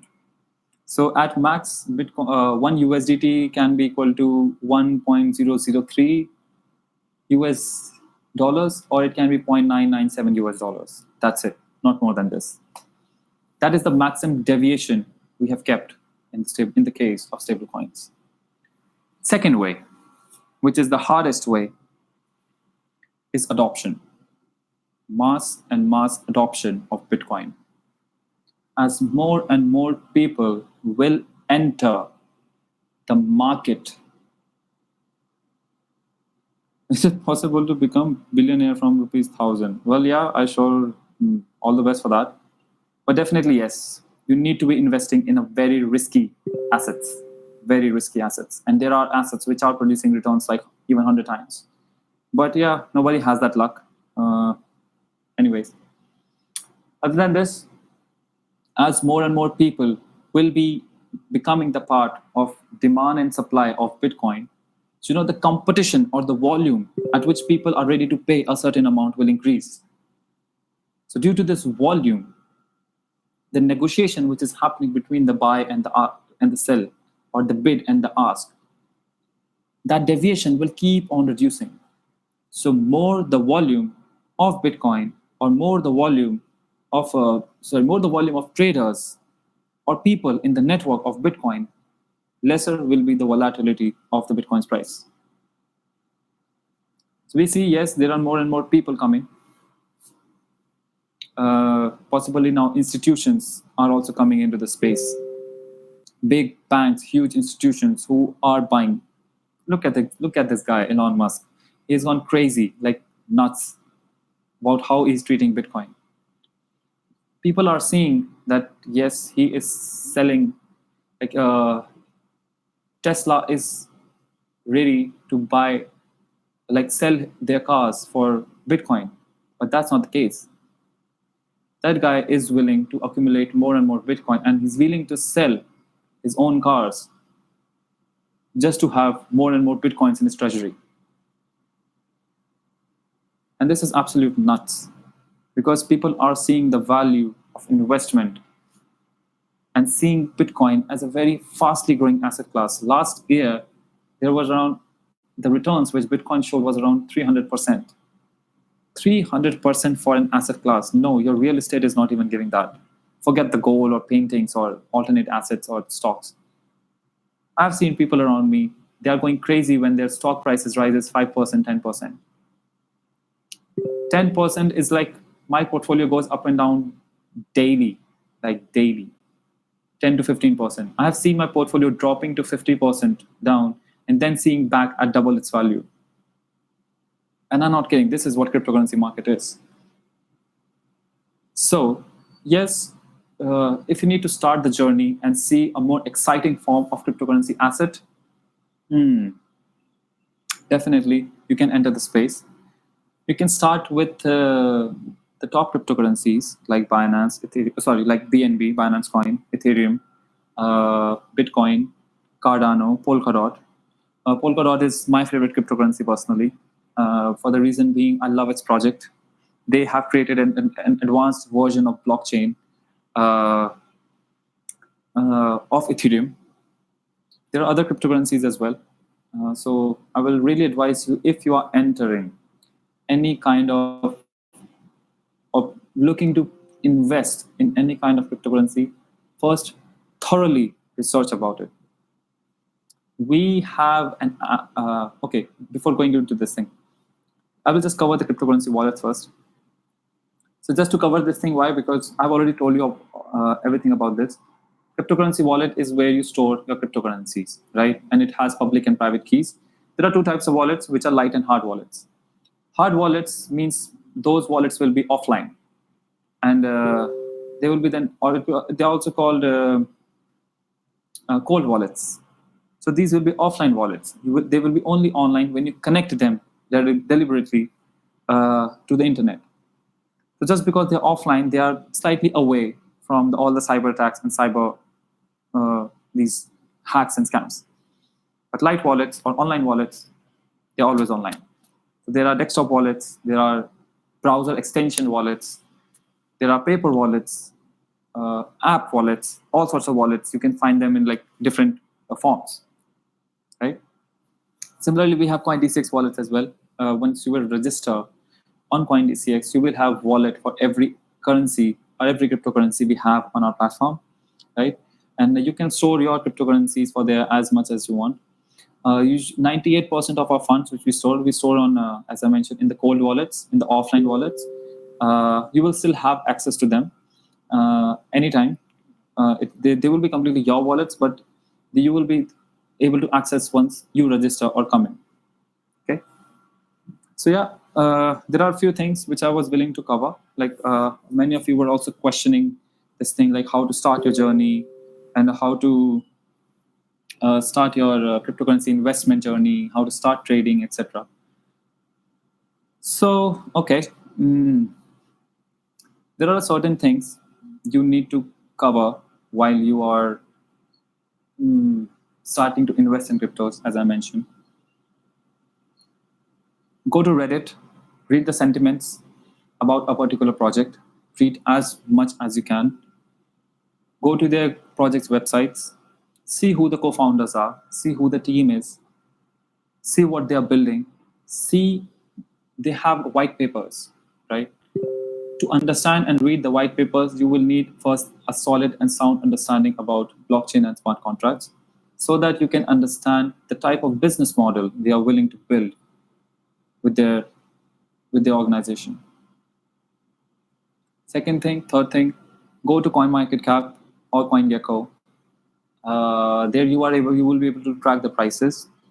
Go to their block explorers like I showed you. You will be able to see the transactions or the volume of transactions which are happening of that particular project, like how much of that project is in demand or in supply. For example, how many people are buying that project or selling that project. So there are these few fundamentals. We have created an investment guide on dcxlearn.com. So any kind of so DCX Learn right now has many blogs, many articles which you can go and read just about blockchain and cryptocurrencies. We have created a small course which is called as ABC of blockchain and cryptos, just to give you a brief understanding. In the future, possibly in 2 to 3 months, we are also bringing certification courses, very cheaper than even Udemy. You can just go take those courses. And we have made sure that those courses are created by some industry experts so that you can understand those courses at very simple, very easy format, very easy fashion. We are producing videos because we went to like some other institutes before this workshop also, when we saw the curiosity with which people are willing to know about blockchain or about cryptocurrencies. That the demand of this understanding or the demand to learn is increasing rapidly, right? So yes, definitely. You can access this dcxlearn.com. To give you a brief understanding, I'll just finish it quick, and we will then open it for the questions. So yes, COVID situation is getting again worsening. People are at home. People want to earn money while being at home. So the demand is definitely increasing. As I mentioned, Bitcoin's limit is only to $21 million. 21 million Bitcoins. So it is reaching to a point where all the Bitcoins have in mind, and people want to earn more and more. People want to accumulate more and more Bitcoin before that. So the buy or the demand is in constant increment, but the supply is limited. So that definitely it is becoming a wise thought or a wise understanding to buy Bitcoins more and more and invest in it. Then possibly sell it when it dips, buy again, keep on playing. Start with what you're comfortable with. Start with 2,000, 3,000 rupees. Like we are drinking alcohols of this amount, we are partying at least of this amount. Don't go to a one party, invest it in Bitcoin. Okay, see what is happening. See what is happening with your investment. How are you playing with it? Okay, and track the price movements, right? Read news daily, track the major players of Bitcoin markets daily, and see how their activities are influencing the Bitcoin prices or any cryptocurrency prices. So if you want to become an updated investor, Yes, you need to keep yourself updated. If you want to be an active player in the game, you need to keep yourself updated. Yes, so that's it. Where you can buy cryptos, you can buy it on our exchange, CoinDCX and CoinDCX Go. So what we have done with the CoinDCX Go is we have created a very simple app. We have top 17 cryptocurrencies now: Bitcoin, Ethereum, Dogecoin, Matic, Binance. There are a few more: EOS, Stellar, etc. So we have a mechanism using which our researchers are selecting these cryptocurrencies. So CoinDCX Go is a very simple interface. Just go, simple buy and sell on market prices. You create an account, you do your KYC. KYC is not necessary, it's not compulsory, but without KYC, you are only allowed trading volume below rupees 10,000. And KYC doesn't even take time. It's similar to Paytm KYC. You just have to go click two pictures of one of your Aadhaar card and one of your PAN card and upload it on the terminal. Just one selfie. It hardly takes like 6 to 7 minutes at max to register on the app. Next thing, you need to add your bank account. Similarly, like you add it in your these again Paytm wallets. So we have taken the help of these major apps which people are using daily, so that there is nothing new you will feel which you are doing. Just connect your bank account, put your money, like transfer your money like you do to Paytm account, and then you can withdraw your Paytm wallet money to your bank account. Similarly, you can do it with CoinDCX Go as well. Bank to DCX wallet to bank. Simple, and it happens very instantaneously, like hardly takes a few seconds. You can invest in these cryptos, top ones there, buy, sell, etc. If you want to step up the game, go to a next level. Yes, we have a different CoinDCX app, which has all the trading products about. I can show you like how our app looks. Just a second. How the trading terminal looks.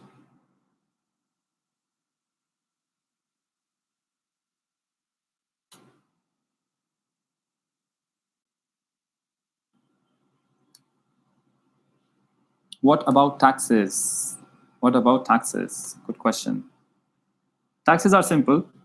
You have a bank account, you invest, you pull the money out. There is a capital gain. You will be taxed based on the capital gains. And I think in India, it is based on, GST, or if not GST, it is, I think, 18% capital gain taxes, 18, 15, I don't know. So yeah, please check that. You will be only taxed based on capital gains. So this is what how our trading terminal looks like. You see, there are bids. There is an asking price. So this is the price at which people are willing to buy. This is the prices at which people are willing to sell. When these two come together, the market price is reached. The liquidity is pretty solid in our markets. You can just go trade. You can create your charting. This is a very heavy technical analysis part. I'm not going into this. So yeah, this is how a trading terminal looks like. We have margin trading, futures trading, which is advanced form of trading. As a player, you can do one thing. We have staking. So like I was telling you, proof of stake. So what you can do is you can buy any of these tokens. You can stake them, and you will earn this % of reward, right? Just for holding them. Or you can lend your cryptocurrencies to us, okay? And you can, there is a rate at which we will reward you. So for example, if you put 1 Bitcoin to our, if you lend us 1 Bitcoin, you will get 7% return on that Bitcoin. There's even 11% return, and even sometimes more than that. You see, there's 16% return on USDT, around 15% return. Like an amount possibly you will definitely not get in a bank, and this 15% is even higher than some of the stocks which are making it in an year. So yeah, that's how our product is.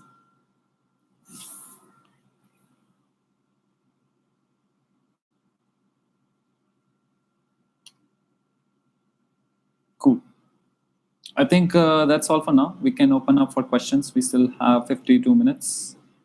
So yeah, please go ahead, shoot your questions. Yeah, this was lent. You can see it. It's 15%.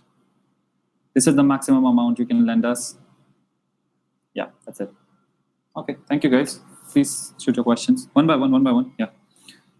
What are your thoughts on Coinbase's valuation of $86 billion? Splendid. It's one of the best IPOs of this year was a cryptocurrency company. I cannot be more happy about it. So yeah, splendid work. How to learn this advanced technical analysis of cryptocurrency? Two ways. One, we have blogs with which you can learn. You can take courses on YouTube as well. Second way, we are creating a course for people like you who wish to become these technical analysts and who wish to learn this trading part. So possibly the videos will be start going on our D6 Learn platform from next week. So yes, please stay tuned. Are these technical charts available on other charting websites like TradingView? Yes, absolutely. So our interface, our trading interface is actually taken by TradingView. So we have many experienced traders who are trading, who like check their charts on TradingView, and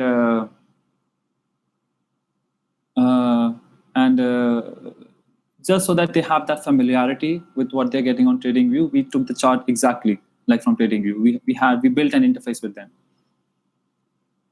Personal data of 2.5 million users of trading up stocks along with 56 million KYC files has been leaked on dark web. Yeah, what can be done? Can you share some references?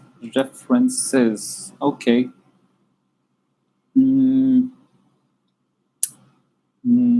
How to do it? I'm not sure.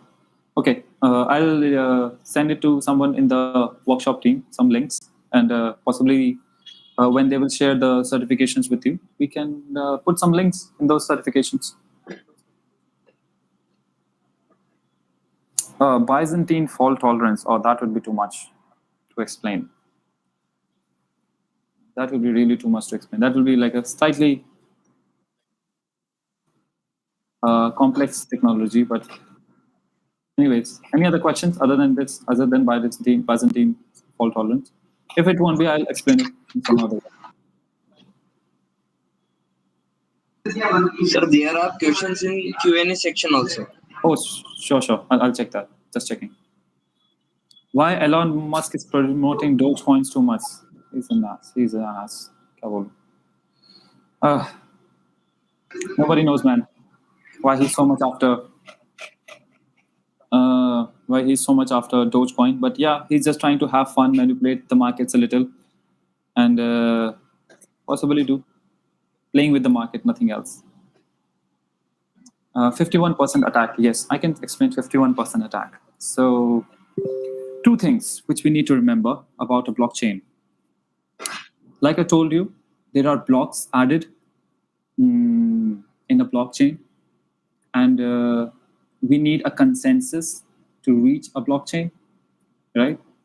So 51% attack means, like I was also telling it earlier, if 51% of the miners or the nodes are hacked, or 51% of the data which is stored by these nodes is manipulated, in both cases, the attack will happen in a blockchain. Yes, there are other ways too of putting other kinds of attacks inside a blockchain. Like, it might be possible that you have written a faulty or a flawed smart contract code, so people can take advantage of that flaw. This happened with Ethereum blockchain, I think back in 2014 or 13, which is considered the biggest DAO attack on Ethereum's blockchain.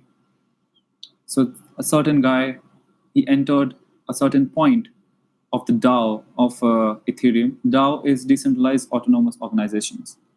Decentralized autonomous organizations means an organization which is completely run by smart contracts. And just because it is completely run by smart contracts, it is completely automated, right? So we are able to create organizations just based on smart contracts. This is the power of smart contracts and the layering of series and parts of which you can build using smart contracts. You can create entire organizations. People have created entire businesses like insurance or exchanges, even trading platforms, which are only run by smart contracts. So we are seeing a very huge upscale of DAOs coming up. And in this case, yes, once we will have once 51% of the network is compromised, there will be an attack on the blockchain. And second thing is called as the longest blockchain rule or longest rule. Longest rule just means there might be points at which two parallel blocks are like trying to get added on a blockchain, right? There can be cases because so many people around the world are trying to add a block, right? So what we will do is we will search the network, whichever has the longest blockchain, right? The database will be updated based on the longest blockchain. The longest blockchain means whichever has the most updated block. And all the next blocks will be aligned after that latest block. So it will be keep on adding after the latest block. And the person and every node will be having the longest blockchain possible in the network. Can you create your own DCX token? Yes, we definitely can, but we right now don't have any plans to. Many, even our traders, are requesting us to create DCX token, but yeah, let's see, not now. We are more focused towards business side of things, towards making cryptocurrency related products, and not on our own DCX token. Why should I invest in crypto than other traditional investments? One solid reason: why do we invest in any kind of investment platform, or why do we invest in any kind of asset? Returns. Returns are the only driver of investment into an asset. And cryptocurrencies have been the best performing asset of last 2 years. So yes, there is a slight risk which you might be feeling in investing, but there's a tremendous amount of return in return of that risk. So more risk, more return. It's as simple as that. And right now, markets are at a very nascent, still at a very growing stage.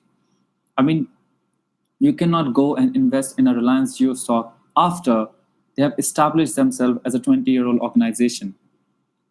At that point of time, the returns will be like, again, 5 to 10% because they have already built or they have already grown.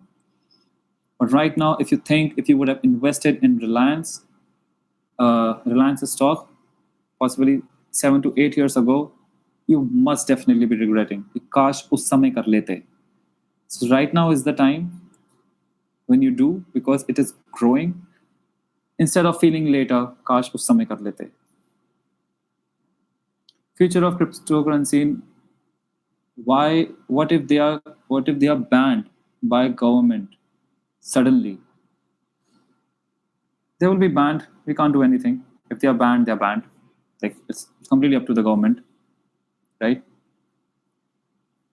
I'll, I think, take the question from the start. Okay. If they're banned, they're banned. We can't do anything. It's as simple as that. But will your funds be lost? No. There are still multiple pathways with which you can still invest in cryptos. You can use international exchanges, international platforms. You can still do crypto to crypto trading, not Bitcoin to INR or INR to Bitcoin trading. And you can still work on growing your value. The problem will come by like how you convert Bitcoins to cryptocurrencies, but still there are other ways of converting cryptocurrencies to fiat for your own purposes. There are definitely many channels. But yes, what we have heard from the government is they will definitely be giving a certain cool off period to all the people who have invested on Bitcoin, just to liquidate their investments on time. Okay, next. Are cryptocurrencies legal in India? Yes, they are 100% legal in India. Because there are good means for various applications like art, music. Yes, we have NFTs, non-fungible tokens coming up. People are expressing their ownership on these art forms or on their art products which they are creating using NFTs. So definitely it has a huge use case. Crypto collectibles, yes, they are legal in India. Where is the data stored? It is on the chain. It is on the chain, then how it can be changed because blockchain is immutable? No, there is no chain. Every data is on internet. Every data is with the nodes. The nodes are maintaining the ledger. And how much is the data? Right now, I showed you a blockchain explorer, right? There are around 6 lakh blocks, right? And 6 lakh blocks. Every block has a data of around like 1 MB. That's hardly like 6 lakh MB. How much is 6 lakh MB? 60 gigabytes, right? No, 600 gigabytes.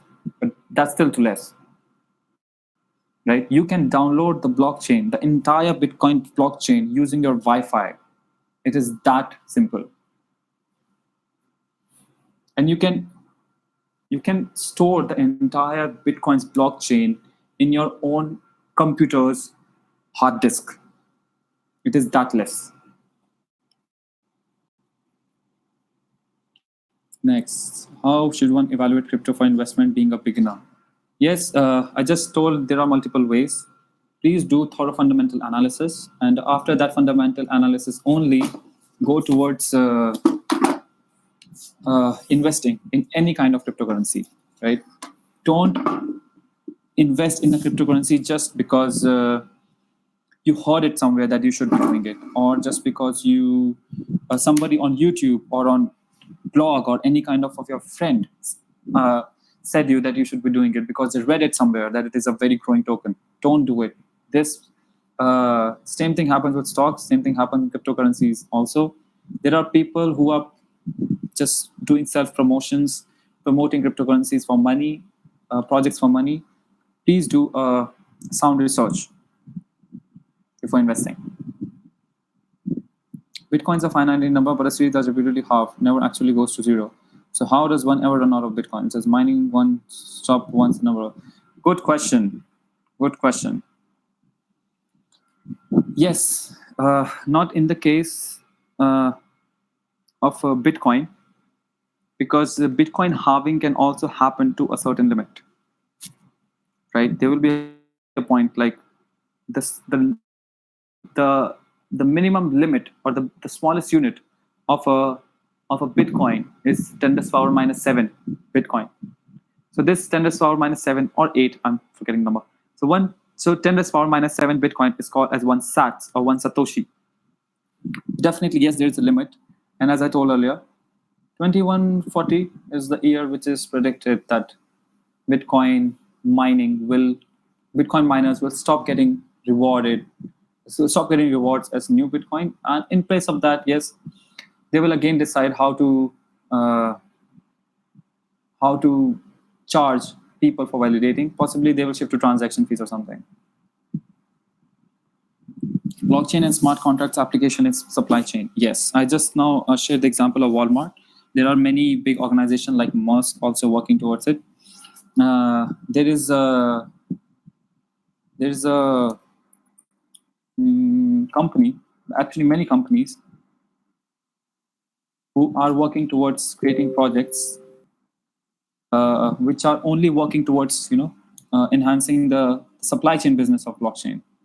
If you will go to their website, so they are what they're trying to do is, I like this project a lot, Chain.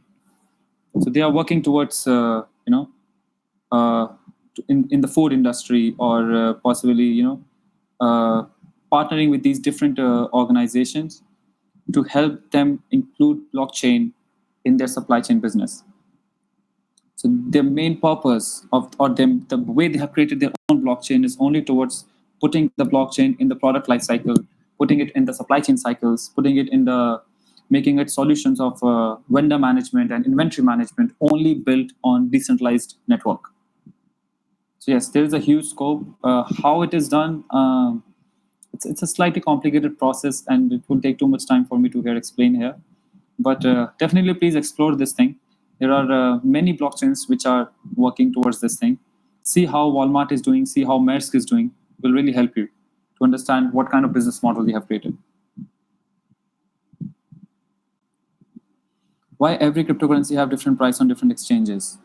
Yes, good question. Every exchange has different order books, right? Every order book is deciding the price on its own. But again, the market is aware of the prices, right? So definitely using different exchanges, there is a huge, very big arbitrage opportunities. You can buy Bitcoin on one exchange, sell it on another, and many people are doing it. Many. So we need these arbitrages as well to keep the market price of the Bitcoin stable and closer to what is the actual market price, somewhere around right now $63,000. So just because of these different individual order books, which every exchange is having of their own, that's why the prices are different. Which were cryptocurrency in India and after Bitcoin ban? I won't be answering this question because let's see when the ban happens. There is no future if the ban happens, as simple as that. But right now there is no ban. And the finance minister and what's that guy's name with the French beard? Anurag Thakur, I think, yeah. So these two people have claimed this thing that they are still evaluating the stance again. They are reconsidering what RBI has submitted to them.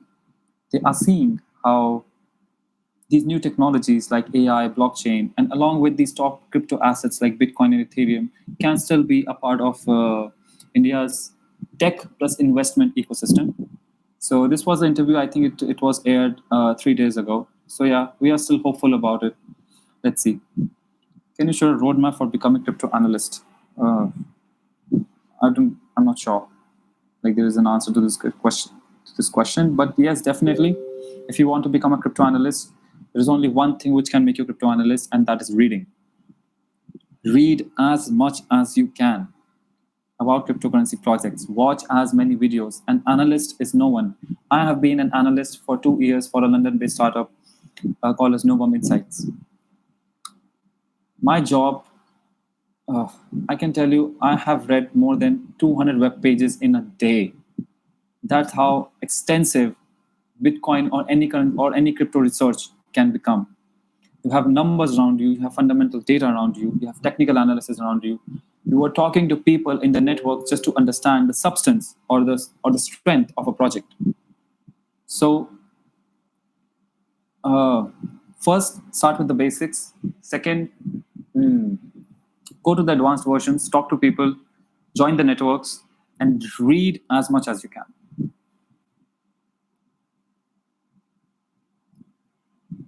Any other questions? Copy trading, STF, not answering right now. And if we have invested 100 in as price goes up and then we sold it, but it is said that you can't withdraw your money, minimum 1,000 rupees are required to be withdrawn. Yes, minimum 1,000 on CoinDesk platform, minimum 1,000 rupees are required to be withdrawn. So definitely, you can have multiple layers of investments. You can still convert your cryptos to different assets and withdraw them to different exchanges. But if you want, like we have set this minimum withdrawal limit for the reason being, there is a thing. There are many kinds of attacks which happen on our platform, which there's a certain part of, let's say, algorithmic trading, which we need our platform to be completely void of. Like क्या कहते हैं उस चीज को? I'm forgetting the technical term for it, but it is completely on the security side of things, that we cannot allow small transactions or small withdrawals to happen on our platform, like at least below 1,000 rupees. For the one sole reason being, people then, like there are these hackers which start doing or running scripts of multiple, like thousands of transactions of very small amounts, and due to which there's a like a huge server load, and people are able to lose funds immediately. So we cannot allow very small withdrawals, at least below 1,000 rupees. But yes, at least you can start, you can invest with a very low amount, and then possibly you can grow your investments with time, and then anytime you want, you can withdraw them at once. Can we see some kind of government-owned, not regulated cryptocurrency? That's not possible. If it will be government-owned, it has to be regulated. Why will a government like work on something which is unregulated? Can we apply algorithmic trading on crypto? Yes, 100%. Even we have algorithmic trading on CoinD6 platform. You can make API calls. You can run scripts.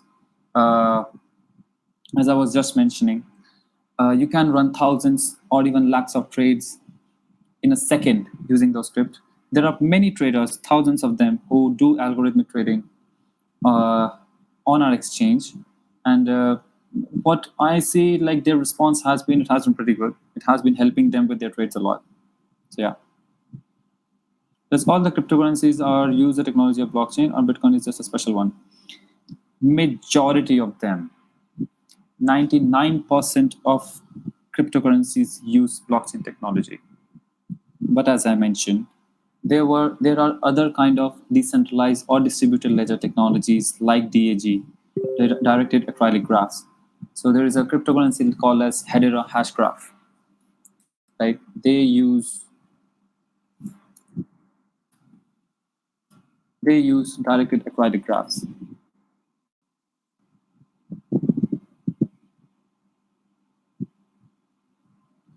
So yes, this thing is for sure that every cryptocurrency uses cryptography, and every cryptocurrency utilizes decentralized ledger or distributed ledger technology in its core network. So yeah, this is what Hedera is. They're using DAGs. Yeah. Ripple doesn't use blockchain. How to get a job of quantitative analyst online? That's a funny question. Ripple doesn't use blockchain technology, right? So Ripple has two businesses. Okay, one is XRP, and one is its cryptocurrency XRP, and the other one is its like core business, which is the Ripple Foundation. So Ripple Foundation are building decentralized technologies, but they are not as decentralized or as Bitcoin or public blockchains are. But XRP as a cryptocurrency is running on a public blockchain. So they definitely use blockchain technology, but mostly with XRP. Yes. So, and this is how they are also fighting their case, which the SEC, the Security Exchange Commission of USA, have filed against them by convincing SEC that Ripple Foundation and XRP are two different businesses. What SEC is saying that XRP is a security, and Ripple has used the funds generated from XRP for the operations of Ripple, which SEC is right about it. But XRP's wealth generation, or XRP's money, or XRP as a transaction, XRP as a cryptocurrency is not a part of the Ripple Foundation. So Ripple Foundation and SEC are both correct in their stances, but let's see who wins. I'm pretty sure Ripple will be charged like millions of dollars of fine. What is the worst thing that can happen to crypto? What's the downside? What is the worst thing that can happen to crypto? Let's do some imaginations. All the Bitcoin nodes around the world collapsing is the only way the entire network of Bitcoin can collapse. So the worst thing that can happen to crypto is millions of nodes or miners which are validating the transaction of Bitcoin. All millions of them have to collapse at the same time for Bitcoin's blockchain to come down. That's the downside, which I think is slightly impossible. On a regulatory level, yes, many governments can come around the world and say, we are banning Bitcoins. So yeah, once the ban is there, you can't trade it. But to completely ban crypto, everyone in the world have to ban crypto. And that is not going to happen because there are countries who have started accepting taxes in cryptocurrencies, especially Bitcoin. Arizona state is taxing people, and they have allowed people. Wyoming, as another state in US, they both have allowed people to pay taxes in Bitcoins, right? So yeah, that's the worst thing that can happen.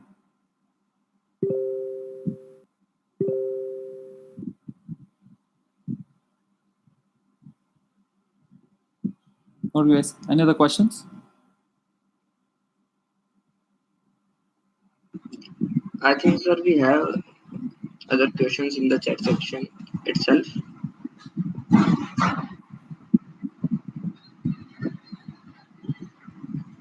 Also, we have questions in the Q&A section. I think I've addressed all of them in the Q&A. Okay, sir. Just checking.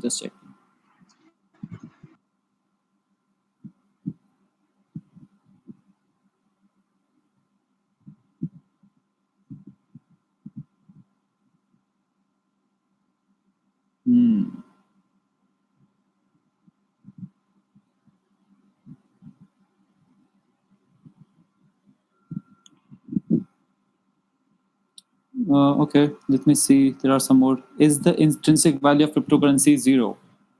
Your views. What do you mean by intrinsic value? What do we mean by intrinsic value? Intrinsic value means the value, like what is Bitcoin backed by, or what is any kind of currency backed by. Let's take the example of INR, Indian rupee, or US dollars earlier. They were earlier backed by gold. And based on the gold standards, the intrinsic value of INR was decided. But is that the case again? Same? No. The Indian rupee is no more backed by gold. What is defining the value of Indian rupee? Again, in the forex markets or in the international markets, the demand and supply of INR decides the value of INR with respect to some other cryptocurrency. As simple as that. For example, if your exports increase, that means people will pay you INR to buy your goods. For people to pay INR, people will need INR, so the demand of INR in the forex markets will increase. This way, since the demand is increasing, for let's say your demand of INR, so people are paying US dollars to buy INR, right? And then they are paying you INR. So this way, the value of INR will strengthen compared to US dollars, right? But what is the fundamental or what is the intrinsic value? Nothing. We are, as I was mentioning earlier, we are finding a relative value compared to other cryptocurrency or to compare to other currencies. Similarly, for Bitcoin, the intrinsic value is decided by the network. It's the network which is the intrinsic value of any cryptocurrency or any kind of a currency which is running on a blockchain. The strength of the network, people who are buying and selling and deciding the demand and supply of any currency. So this is why a system like this have been created deliberately, so that the entire game of intrinsic, fundamental, and economic value, financial value of any cryptocurrency will be completely left to people, will be completely left towards the participants of that particular network. So yeah, that's the value of any cryptocurrency, and not just Bitcoin.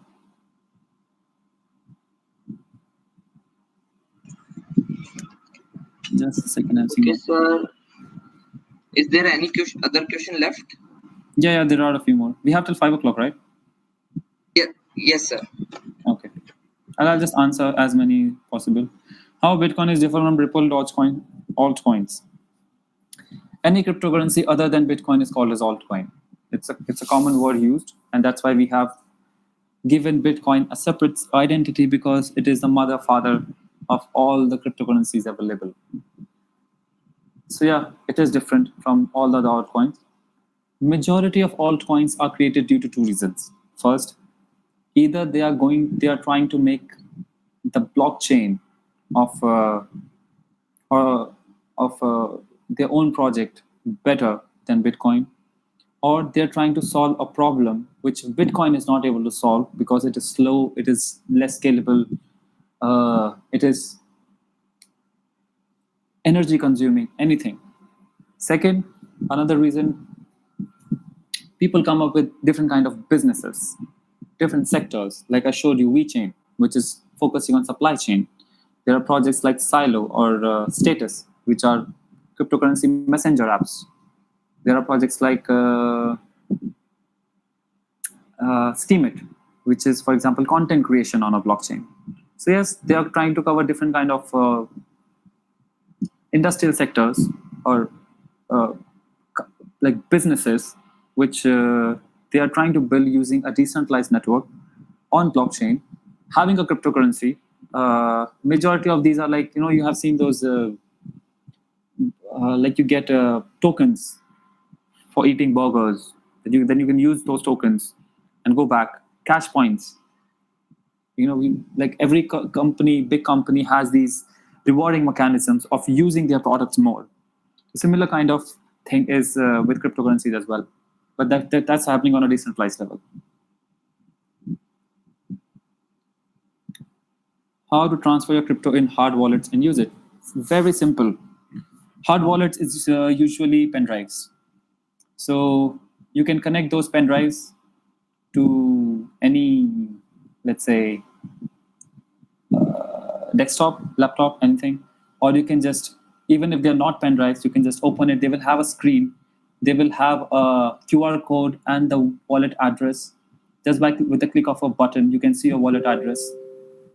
You can send those any cryptocurrencies to that wallet address, and that cryptocurrency will come inside your hard wallet. Can we store every crypto in hard wallet, or there are some selected cryptos only? For now, some selected cryptos only. So every hard wallet will have support of various cryptocurrencies around the world. So it's not possible, definitely, that every hard wallet will have every cryptocurrency possible. No, that will not be possible.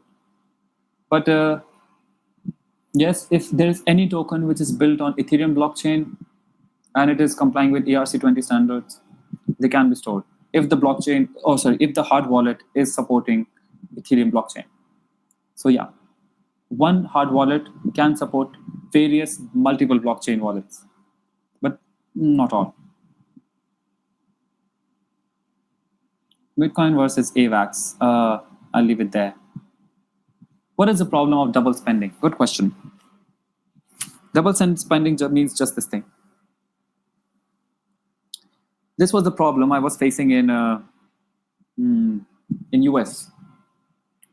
I had an account in JP Morgan Chase. So what was happening was, for example, if I paid for a pizza in a restaurant, and I gave them some tips. So what will it do is, it will clear that it used to take as long as a day for a transaction to be updated in my ledger.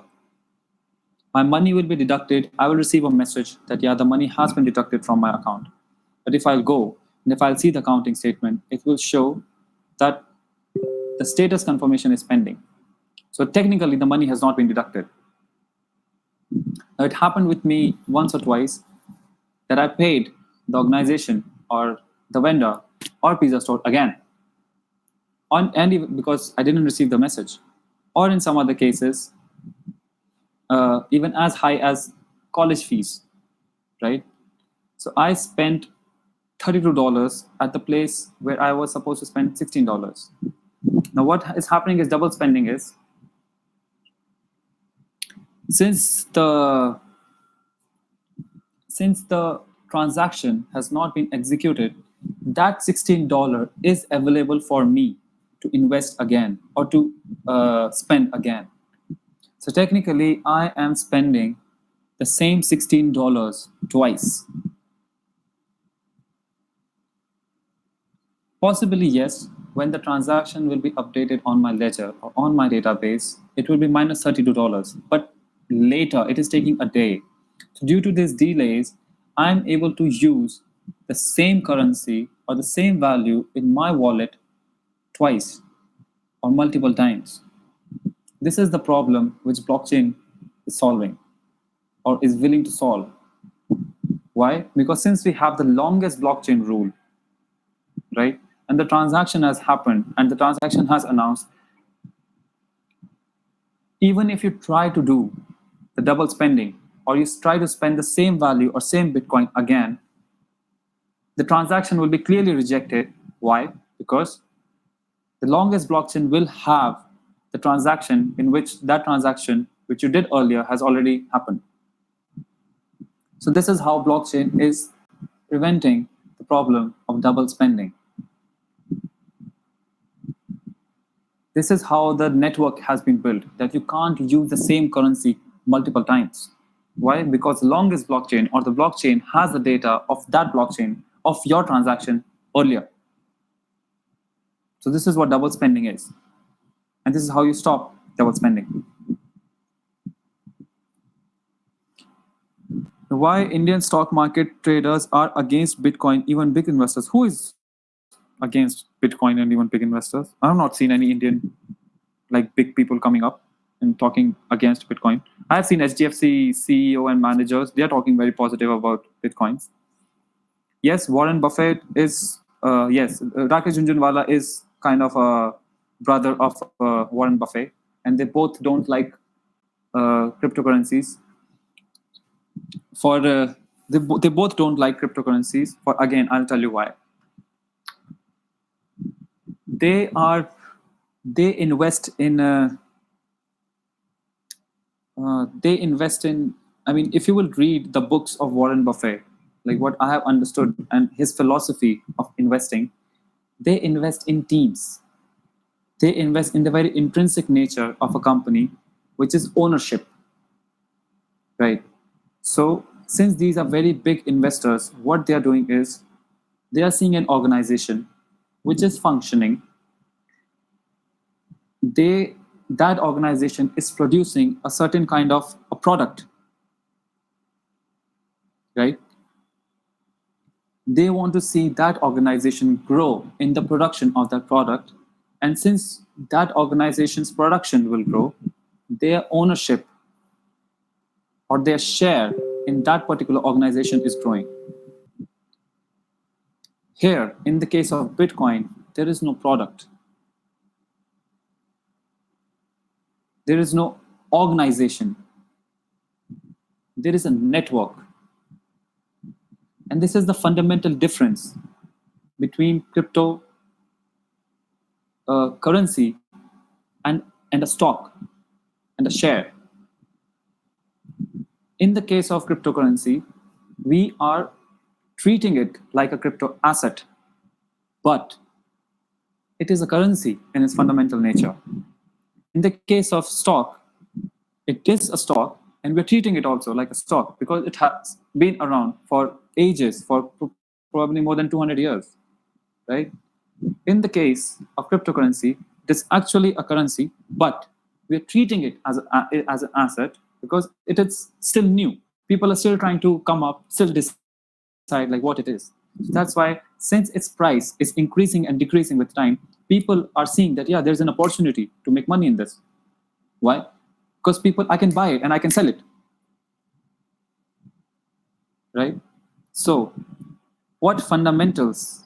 That's why I'm saying, if you are a stock trader, you might face challenges in understanding, like, what should I invest in Bitcoin for? But if you are a Forex trader, you will see like how this market is working more easily. I have seen like many, like people are in my network, lots of people who were Forex traders and who were so easily able to, trade in cryptocurrencies, but the stock traders face problem. Why? Because stock traders are tracking news. Stock traders are tracking an organization's growth, their product launches, their what their CEO is talking, and many sorts of fundamental things. Yes, there is a certain part of technical analysis involved, but cryptocurrency is a different business. We have news, we have tweets, we have major players, big players who are influencing the market, definitely. But will you get an ownership of an organization or of a certain thing if you buy a crypto? No. It's a currency. You're not getting ownership of anything other than the currency. You have 500 rupees, you have the ownership of those 500 rupees. Using those 500 rupees, you can go and buy anything. Similarly with cryptos, you have 2 Bitcoins, you have ownership of those 2 Bitcoins. Using those Bitcoins, you can go to the market and buy anything. In the case of currency, the other person should be willing. There is an understanding between you as a spender and the other person as a buyer that, yeah, this 500 rupees, I'll be able to give you this thing. Similarly, in the cryptocurrency market, there has to be an understanding. And that's how currency markets work. Currency markets work based on understanding, trust, agreement between the network. What is a currency, INR? What is Indian currency? There is a geography of the Indian subcontinent. Every person in this currency, in this subcontinent, has agreed to a value of INR to be X, Y, Z with different kind of notes, etc. We have physical form, we have non-physical form, digital currency, right? But we have agreed, all Indians have agreed based on even the government. The government has said legal tender, which we call it. Tender means something you can use to transact. Legal means it is legalized by the government. Cryptocurrency, even US dollars or gold is not a legal tender in India. You cannot use US dollars to spend in India. So there are these fundamental small points we need to dive into very deep. What will happen if the hardware mining stop due to power cut with no backup? He will be out of the network. As simple as that. He will be completely out of the network.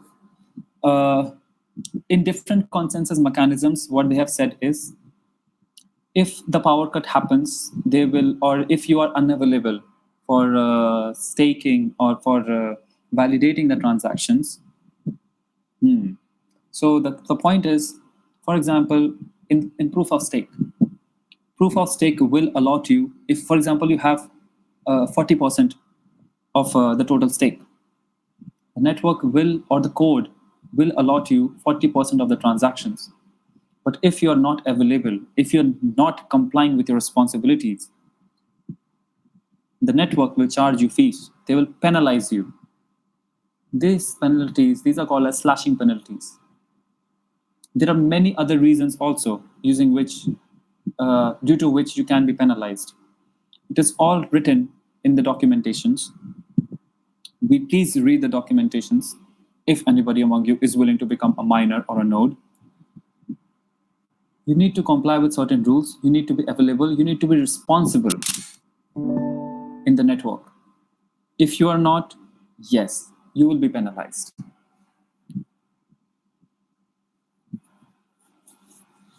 Okay, do we have any other questions? I'll just check the Q&A for the last time. What is the application of blockchain in marketing and gaming? Very interesting applications, especially when I see in the advertising companies. So we are building a network. We are charging the advertisers. So try to understand the incentive mechanism which we have built. There is a company which wants to advertise in a network, right? We are making a very simple business. How? The advertisers pay some money to advertise. Let's take an example. Let's say the IPL match. We have a stadium, right? And IPL के बीच में Pepsi is saying that I want to advertise my own banner, right? I want my whole big Pepsi banner to be displayed just near the wickets. Now, in a decentralized network, what we will do? Who are the people? Who is the actual entity who is watching the advertisement? People, right? So we will construct, now we will decentralize this system. See how. Pepsi ne banner lagaya, Pepsi advertised it inside the stadium. People who are watching the advertisement will be rewarded or will be paid to watch that advertisement. There will be a certain fees which the stadium people or the stadium organization or people who are allowing the advertisement will be charging. This kind of decentralized networks are being built in marketing agencies. There is a marketer, there is a place to market, a network to market, and there is a people who are seeing that marketing. So the person who wants to market his brand will be charged. And the person who is watching the marketing and the person who is making the marketing possible, both will be rewarded. So these kind of incentive mechanisms, otherwise, why will someone become a part of my marketing network? If I'll incentivize them, कि आओ मेरे ads देखो, तुम्हें rewards मिलेंगे. It is as same as you put your YouTube advertisements. YouTube shows you 2 advertisements, which are increasing time by time before seeing a video. And how it is rewarding you. Yeah, you can use YouTube services, as simple as that. What sectors in India are ready for blockchain? How can we develop a competitive edge? There are 2 definite sectors which I want India to take charge on. One is agriculture and supply chain. And second is towards land records, but I don't think India will ever do blockchain development in land records. So definitely banking. 2 sectors, finance and banking, and agriculture and food supply chain. Food supply chain definitely needs to come on blockchain because India is a huge agriculture sector, has a huge agriculture sector, and the food, we don't have the technology, to be honest, but definitely in future, yeah, I would definitely love to see it, like love it.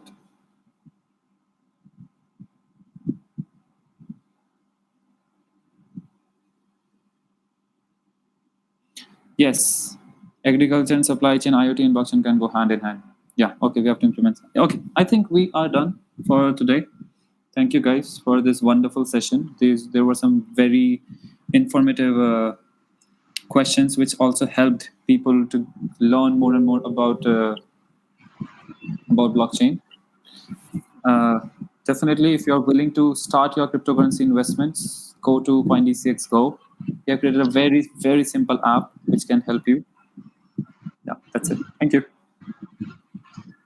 Oh my god, what a wonderful session, sir. Really amazing. I can still see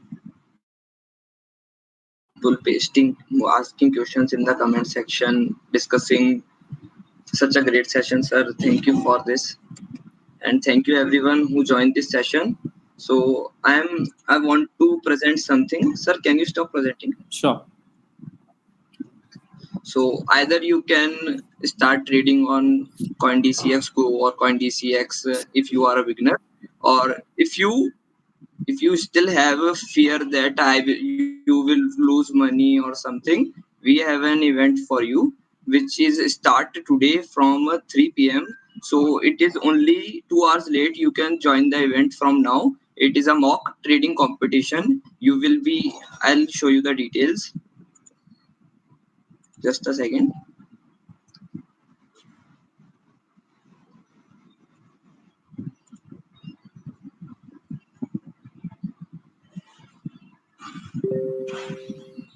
Is my screen visible, sir?